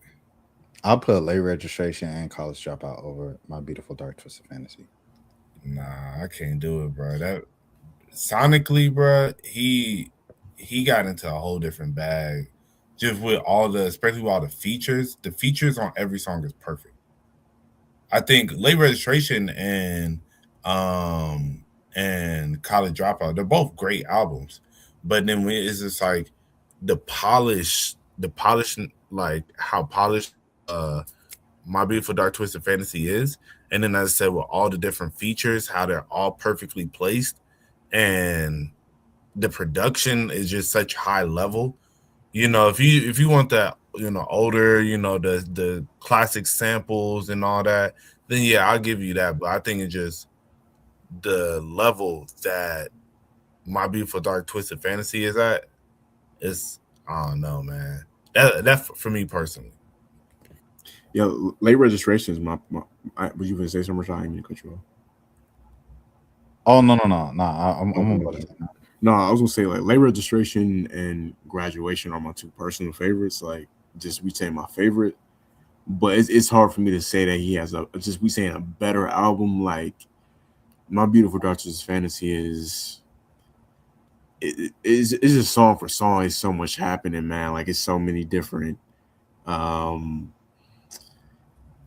It's just a lot going on, man. Like there was so much that went into that album as far as like the amount of people that worked on it and the build up, and yeah, like it's hard for me to say he has a better. But if you ask me what's my personal favorite, it will be either Late Registration or Graduation. Can we get much higher? So high. Crazy. One of the best rap album intros. Right. Yeah, with Nicki, right. I'm telling you, dog. Who will survive in America, man? Crazy. Yeah, Lost in the World. Like come on, man. It's I'm lost in the world. You know what had me like appreciating Drake a little more? When I just had like Shuffle on the other week, and You Fancy Huh came on. And when you think of You Fancy Huh, you think of like Swiss Beats. That's a Drake song. When I saw that, I was like, Drake got hits you don't even remember he got. Bro, you know what Drake song that was like a big song when it came out that they never shot a video for it, so it got forgot about. Bro, Drake and Nicki Up All Night. Oh yeah, bro, that was a bit like that song was getting played on the radio but they never shot a video, so I feel like if you wasn't there, like that's not one of the Drake songs that kind of lasted the test of time. But it goes to that point that Drake has some like even like a Timbaland Say Something, like that was 2009, bro. Drake has not to be like overly glazing, but yeah, Drake definitely has a crazy catalog. Say something, baby. Say something. little dance move there was yeah. Timbaland kept a crazy dance move for a video. Yeah, I'm bad at that. All of them, I'm bad at that. Now, you know, and then like as a fan, one thing I've always appreciated just how he always pushed the boundary of the music that he made. And I think about on facts, Chris Brown Crazy. In So Far Gone, and the song where I think it's like Leaky Lee. And he has a song, it's called like I Think I'm Falling in Love. It's like something like that. But it's like kind of that same kind of vibe of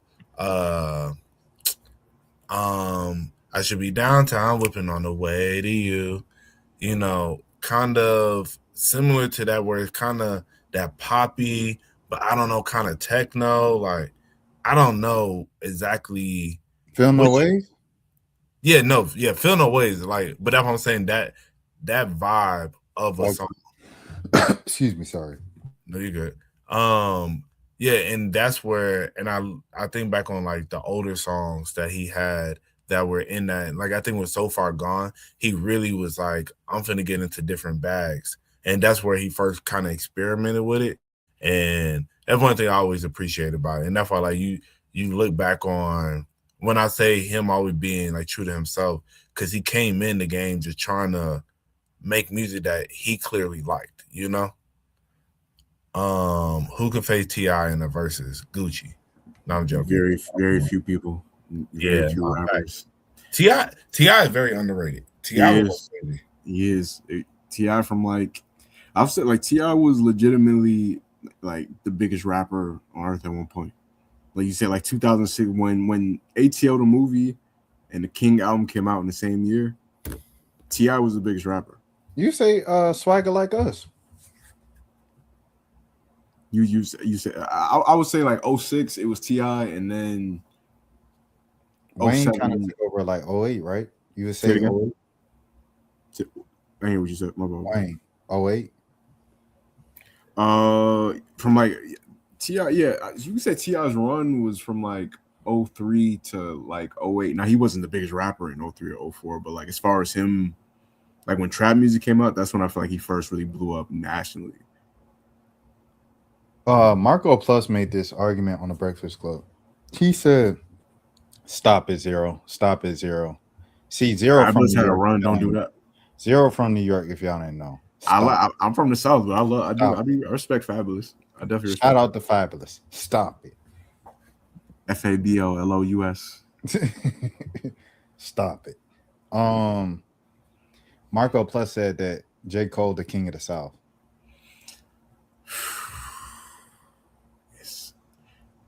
We don't think about J. Cole as a Southern rapper because of how he raps. So, but if we, no, I just can't. J. Cole and T.I. face in the verses. You know what I'm saying? Like, it depends who they perform in front of. Facts. Because if it's a crowd that's like 30 and up, T.I. would probably, even though J. Cole, like we I was about to say J. Cole fans now 30 and up. Yeah, that's true. So maybe like 40 and up, yeah, T.I. will win. But I grew up. I was a kid. She's like I was a kid when T.I. came out, but I was a teenager when J. Cole came out. So like I have way more memories of T.I.'s music than J. Cole's music.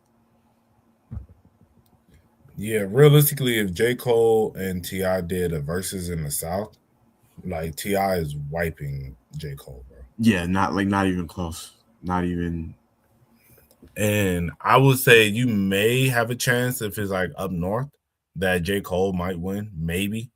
But I think overall, honestly, man, yeah, I think unless you under about 35, bro, 35 and younger, the only people that finna where you'll get a chance for J. Cole to win.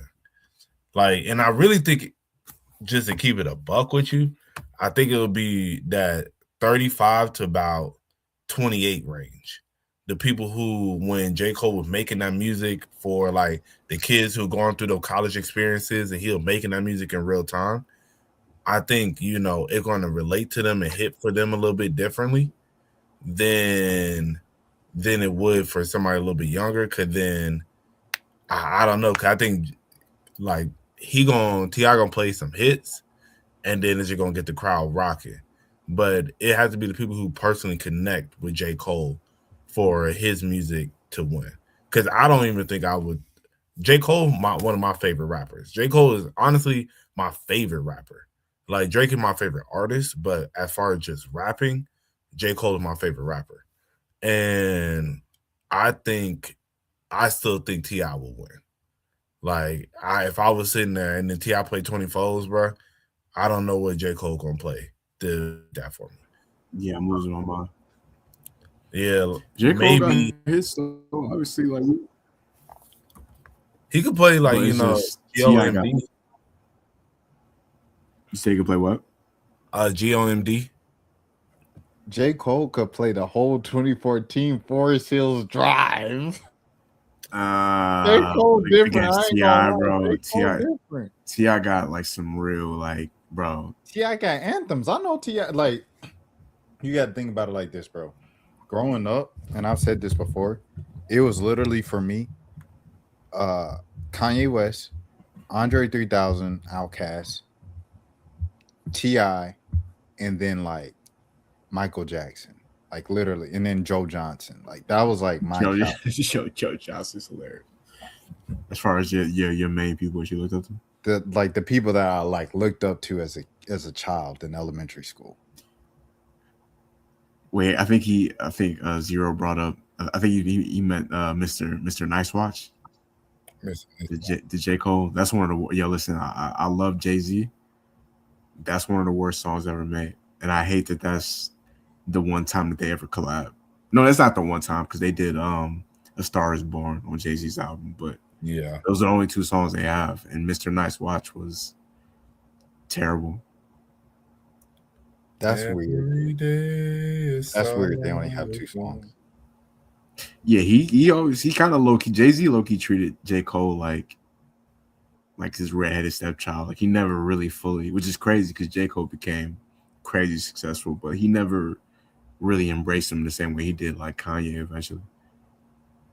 The beat was fire for 2011 because it was like on some like dubstep type stuff, but like it didn't age well. It'll all work out. That's a great beat. That simple. Shout out Lil Wayne. Shout I don't out even know the song. But Wait, are we talking about the same song? No. I just jumped to a whole nother song. Oh, okay. It just popped in my mind, so I brought it up. It's, Yeah, Let It All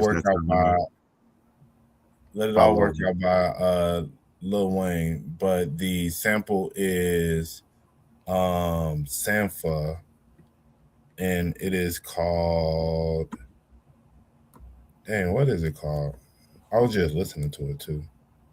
Shout out to Tim's. Yo, I'm gonna say this too on a side note. Earl Sweatshirt, literally one of the most underappreciated artists. I wouldn't say artists, rappers of his generation.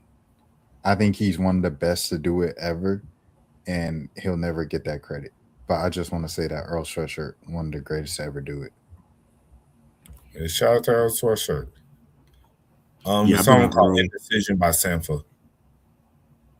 Shout out to Sampha. Shout out to Tim's. Definitely shout out to Tim's for sure. Facts. Shout out to Tim's. Hey, shout out Dave. No shout out to Dave. No shout out to Dave. No shout out to Dave. Shout out Tim's. Hey, I gotta respect the game. Shout out to YT. Shout out to Figgy. Shout out to Jim Legacy. Man Tim, you know what I mean? Man them, you know what I mean? Shout out Timothy Chalamet. Shout out Pink Panthers. All right, that all shout outs. Jay-Z, like Diddy, he had a lineup but didn't know how to manage them. I think Jay-Z did a good job with this Roc Nation, guys. He did good with Rihanna. I mean, come on, yeah. Like Cameron briefly was on Rockefeller, even though it was more like a Dame Dash thing. I mean, Dipset was briefly on Rockefeller. Beanie Siegel, State Property. He did. And then like once he took over Def Jam, I think he signed Rihanna. I want to say he signed Neo too. I could be wrong, but like, hey, bear down. So I feel like you get that 3, it don't matter what else you do. Facts. It's like Lil Wayne, right? Like, oh yeah, he's good for life. Yeah, Drake and Nicki, and then it was like, oh, Lil Wayne knows how to pick them. Like, you know, like Diddy could live off of like Mary J and Biggie for the rest of his life. That's not even Jodeci and everybody else in Mace. Facts. Yeah, it's cemented.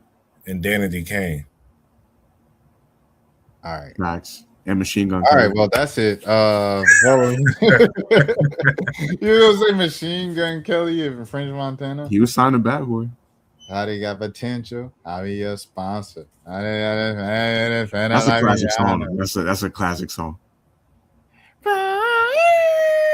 Perfect song. It's some songs that make you feel like that make you want to be from that place. I feel like that's a good song. Like when I listen to now it's become that guy from Tyler Creator, the remix of Hey Now. Like when I hear that, like I'll be wishing I was from like the West Coast. Like I get like the ASAP, like I said, it must be the first ASAP joint that got popping. It must be got dog. But I was like, I wish I was from like New York when that came out. There's certain songs that make you feel like you be wanting to be there. No, facts. That's why I'm glad I was from Atlanta when March Madness dropped. I see what you did there. Nah, but for real, like genuinely, like when Future drops, bro, it's a different energy in the city. Yeah, no, for sure, for sure. I mean, I think being from Atlanta is just cool. Period. Yeah. Oh, last thing I want to say about the Diddy doc, bro. You know, some of them people, like I get their stories, but they're definitely enabling. And one person whose story was just crazy to me, Lil Rod. That man said, I saw Diddy shoot somebody in the bathroom to finish his album. So I ain't say nothing. And then he invited me back to the crib after you just saw a man shoot somebody. Okay. You go to the crib. Now you recruiting prostitutes to bring them back to the crib. Diddy ain't force you to do that. You ain't never say he forced you. He just said, hey, put on the hat. They know the deal. But you like, I gotta finish this album. Okay. Then you talking about, yeah, man, I'll wake up. I ain't know what happened. Sometimes it'll be girls next to me. Sometimes it'll be Diddy next to me. I'll wake up sore. But I gotta finish this album. So I was like, Brad, you know, it's like I feel you that you went through some crazy stuff, but at what point is the money worth it? And I think that's where, with some of these people watching this, that's where also I was like, bro, y'all, I get y'all with, you know, some of y'all is like, dang, you know, he did y'all dirty. But then some of y'all, I'm like, bro, he did y'all dirty, but you wasn't gonna say nothing until he let you go. You wanted that money still. And it's like, at what point do you put your morals over the money? And it's Lil Rod especially, you know. I guess I'm not trying to say I'm victim blaming or shaming or anything, but I'm like, Brad, you saw this man shoot somebody in the bathroom, and then you still proceeded to like I could finish working in that particular environment, but I'm not going to this man's house. Like, that's for sure. And then you say you wake up the next morning and you sore and Diddy next to you, I'm crashing. Like, bro, there's no amount of money that's finna just make me be like, oh, man, but, you know, I got to get the placement on this album. Like, bro, you got me bent, bro. Like, I ain't going to hold you, bro. Diddy probably would have killed me. Like, I'll just keep it a buck. Diddy would have probably killed me. If he was really the monster that he said he was. You sound like them kids that be like on Twitter that's like, yo, slavery couldn't happen during my time, bro. Like, okay, so Rashad, you saying I'm not comparing the two, but that's what it do sound like. I'm not gonna lie. Okay, but I'm saying, like, for real, Rashad, tell me, like, no cap, if you was working, you had this opportunity, you wake up and, like, you know, you really want to get this placement on the Diddy album, and okay, and so you really want to get on this album, but then you're clearly getting drugged where you don't remember. Wow. Yeah, and you don't remember what happened the night before, and you wake up sore, and you got a man next to you, bro. I'm not. First of all, I'm crashing out if it's a dude in the bed next to me when I wake up that I don't remember falling asleep next to. That's what I'm saying. Another grown man doing next, like, especially if I don't even know you. If it's one of the bros and we was out or something like that, and folks just got tired while they was supposed to change, and then they just, you know, just fell asleep. Hey, that's one thing. That's the bro. I ain't gonna hold you. Like, you know what I'm saying? We on the trip, everything like that. We in the same hotel room. You were supposed to change. You forgot, and you end up falling asleep. It is what it is. It happens. If it's something like we working on something and it's a grown man I don't really know like that, but I'm trying to work with him. I'm supposed to be his coworker, and that's crazy. That's crazy. Especially if I wake up sore. It's like, bro, why did I wake up sore? Don't worry about it, bro. Let's go make these hits. Okay, dad. Like, nah, I ain't doing that, bro. Like, that's crazy, bro. Like, that's what I'm saying. I would have just quit. I would have quit, bro. Like, I ain't gonna lie. Like, cause I ain't gonna lie. Cause you got to think about it like this, bro. Like, everybody know about the Diddy, like, Biggie conspiracy. Like, my cousin raised me up on that when I was in high school. I don't know if you remember this, Mo. One day in philosophy club, I just brought it up. And they was like, oh, that sounds like a conspiracy. This is philosophy club. And then they kind of like moved on to the next thing. But I brought it up because that's what, like, my cousin raised me on, like, the Diddy, Biggie thing. So it's you know what I mean? He said not on the same bed. You better be faking also on the sofa chair. I'm saying it happens, bro. If you sleep, bro, you sleep. Like it happens. Like y'all get what I'm saying, right? Yeah. Yo, this went like this conversation. It's crazy because we went from like close to Diddy pounding niggas out. Yeah, no, yeah, listen, like it's I'm at a loss for words as far as what to say about this topic. Listen, any situation, you know, where you, yeah, man, it's just it's a lot going on, man. He said, "No, I'm not sleeping next to the dude." I've had situations where, like you said, if it's the bro, like the real bro, I've had situations where I might have slept like in the same bed, but like obviously we wasn't like cuddled up or anything like that. But that's what I'm saying. Yeah, waking up sore is that's a totally different topic. Yeah, waking up sore is crazy. That's what I'm saying. I'm just genuinely telling you from my perspective, bro. I just know myself. Like, but I'm saying, right? If you know his history, okay, he got Big out of here. He got Tupac out of here. He connected to getting so and so out of here. And then you know, Mace ain't get his money. Mary ain't get her money. Shane get out of prison and say, I didn't do it. He set me up. You know what type of dude he is. Okay, I'm not even gonna deal with all that. I'm gonna just leave. I'd rather leave than try to fight you, and then you set me up and you do me just like the dude from the studio. But that's why I say, for me personally, bro, like I just know myself, bro. I'm going to react crazy. Like it's just going to be like, I see you next to me, my butt hurt, bro. I'm finna swing just off principle, bro. Like I'm just going to keep it a buck. That's why I say, like, I know if I was in that situation, my life would have been on the line, because I would then go into a different mindset where I'm not going to think logically no more. Because what's happened is illogical to me, where I'm like, I'm waking up. Cause think about it, now you finna just go home and just live with that, bro. Bruh, he reported it to the authorities. It's in a lawsuit. Bruh, that's in a civil lawsuit. He didn't go to the authorities. He finished the album and then didn't get paid and then waited about a year. And then I'm not finishing the album. We both agree on that. Yeah. I'm not finishing the album, and I'm finna press you, bro. I'm finna press you like, bro, what did you just do? Like, why don't I remember last night? What happened? And he'd be like, it's all good. He said, what's her name? What's her name? From City Girls. Katisha. Carisha. Bro, that's how irrelevant she's become. We forgot her name. You had the biggest record in the world, the biggest talk show on the internet, and we forgot your name. See where pandering gets you, people? It gets you nowhere. Stop pandering to folks. Carisha, can you bring in the waffles, please? And I'm talking about what happened. Carisha, can you bring in the breakfast, please?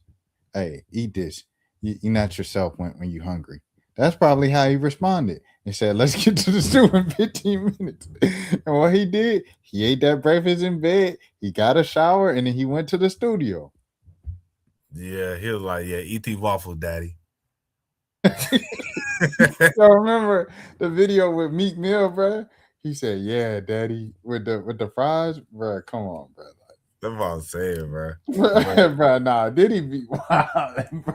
Yeah, but that's why, like, I'll say he definitely a victim if he was drugged. I mean, he is a victim because he was drugged from his recount, you know, and all that stuff. So I hate that happened to him. But at what point is that placement on that album still worth it? Because I get it. You thinking this is finna expand my career, but it's like you didn't. I guess you got the placement, and I don't know if that is what landed him with Leon Thomas and to be with T-Pain. Because now, like, I don't know if you know, he helped record Mutt. So Lil Rod, like, he's Grammy nominated for his production on Mutt, and he worked closely on that whole album and that particular song. And he tours with T-Pain now. He's like either the drummer or like guitarist on stage with T-Pain. So I don't know if that album propelled him into that, or if your own, because I'm like, if you already in these rooms with Diddy, you clearly you're being recognized already, you know? Yeah, he was on he was a part of like a gospel group or something like that. Like growing Yeah. up, he was like known as like a child prodigy, according to the lawsuit. Yeah, so hey man. But shout out to, I don't know who I want to shout out in that moment. What is Hey, the topic to close out on? yeah. I like it. It's nobody I want to shout out at it actually. So Hey, yo, shout out to Aiden Ross. right. Hey, shout out Anthony Joshua, man. That was a good fight. No, it wasn't. That was actually a pretty bad fight. I'm not That gonna- man, Anthony Joshua, bro. He putting the pressure on the fellas now. We got to get the 6-pack. Nah, facts. Yeah, Yeah, he he been definitely- built like that for a while. But now the woman done, they like, They oh, I don't man look like this anymore. I'm like, oh, thanks, guy. They finally brought him to America, bro. Cause that was the thing. He always fought in the UK. So that kind of it was interesting. Like around about like 2015, 2016, it was him, Deontay Wilder, and then Tyson Fury was coming up. But Deontay Wilder was pretty much like he was trying to get the big fight with Anthony Joshua for the longest. But he could never. Anthony Joshua's manager was like, no, I'm not booking this, because he's like, I'm going to protect my asset, and you knocking dudes out at a crazy rate. So I'm not even going to put my guy in that position, And so they end up just staying in the UK, and then Deontay Wilder kind of fought. He fought all over, but mainly like stateside, and that's why he grew so big in the States. Also, just the way he was fighting. And then Tyson Fury came, and then Tyson Fury was like, "I'll fight anybody," like I'm with it. But I think him and Anthony Joshua never actually fought. I think they were supposed to fight, but then Anthony Joshua lost. And then at that point, Tyson Fury was like, it's not profitable for me to fight you no more. Yeah, I remember when he lost. That's like the one that I was when I was introduced on the fight where he lost, because it was like the biggest fight at the time. Yeah. So Tyson threw the fight. They're talking about Mike. Jake Paul and Mike Tyson, yeah. Yeah. But all right, man. Y'all can find me on where we're on Instagram at RBMO___. You can find me on TikTok at RubberBandMo. And lastly, but not least, you can find me on X at Monos_. Hey, shout out to my guy Dan. Yeah, you can find me on Twitter. I'm barely on there. Jelani 2 underscores. Yeah, I got a new phone recently, so I have to make a new TikTok. Yeah, that's a whole nother discussion that we had privately. You guys didn't hear our private meeting, but if you made it this far in the podcast, I'm cool with breaking the fourth wall a little bit. But yeah, you can find me on Twitter for right now, _Jelani, 2 underscores at the end. I'm not really active on there at all, but yeah. Oh yeah, we do have a YouTube. Just we only have 6 subscribers right now, but we're gonna look up a year from now. I'm gonna remember this video. We're gonna see how many subscribers we have. Y'all with us in the trenches right now in the beginner stages. So we had a good 16 viewers on this live, and that's actually that's more than what that's pretty good. No, I'm saying it as a matter of like there's 6 subscribers on this channel, and but only 6. Yeah, but we got 16 viewers. Yeah, that's usually how it works. Yeah. Hey, shout out to Dan and Zero, man. We appreciate y'all participating. Oh yeah, you held it down late night, 2:30 in the morning for sure. I put the link in the chat. But hey, Zero, go listen to some Take Care tonight, man. They appreciate it, Dan. That man Zero. He said go listen to some what? He said take care. Take care. Oh yeah, Zero. He hates LeBron, bro. Like you think someone who hate LeBron? Zero really hate LeBron James. Like, it's crazy. I ain't gonna lie. Who he a fan of? New York. Oh, He true. a fan of the Knicks. Oh.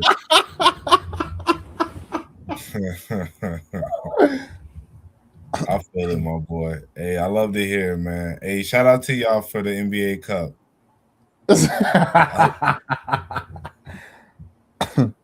Hey, I hope they passing around medals for y'all boys.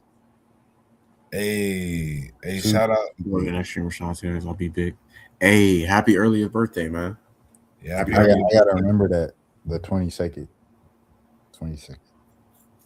Hey, I'm a let me know. I might, pop on. We can all sing happy birthday. Hey fellas, appreciate y'all boys. He said, "No, I'm glad we ain't hang the NBA Cup banner." 23rd. Okay, 23rd. Okay, 23rd. 23 like Michael Jordan. Appreciate everybody for real. I'll make sure y'all subscribe to the 1 a.m. page. I go from 6 to 23. No, LeBron. Come on, man. Their beef is crazy, but we're not gonna talk about that. Yeah. What is there anything else? That's it. Subscribe to the page because there's 6 subscribers on there. I know we can get to 10. So yeah, that's it. That's all I gotta say. We'll see y'all next week. Sub up. Appreciate that, Zero. All right. Peace. Now, throw your motherfucking hands. Get 'em high.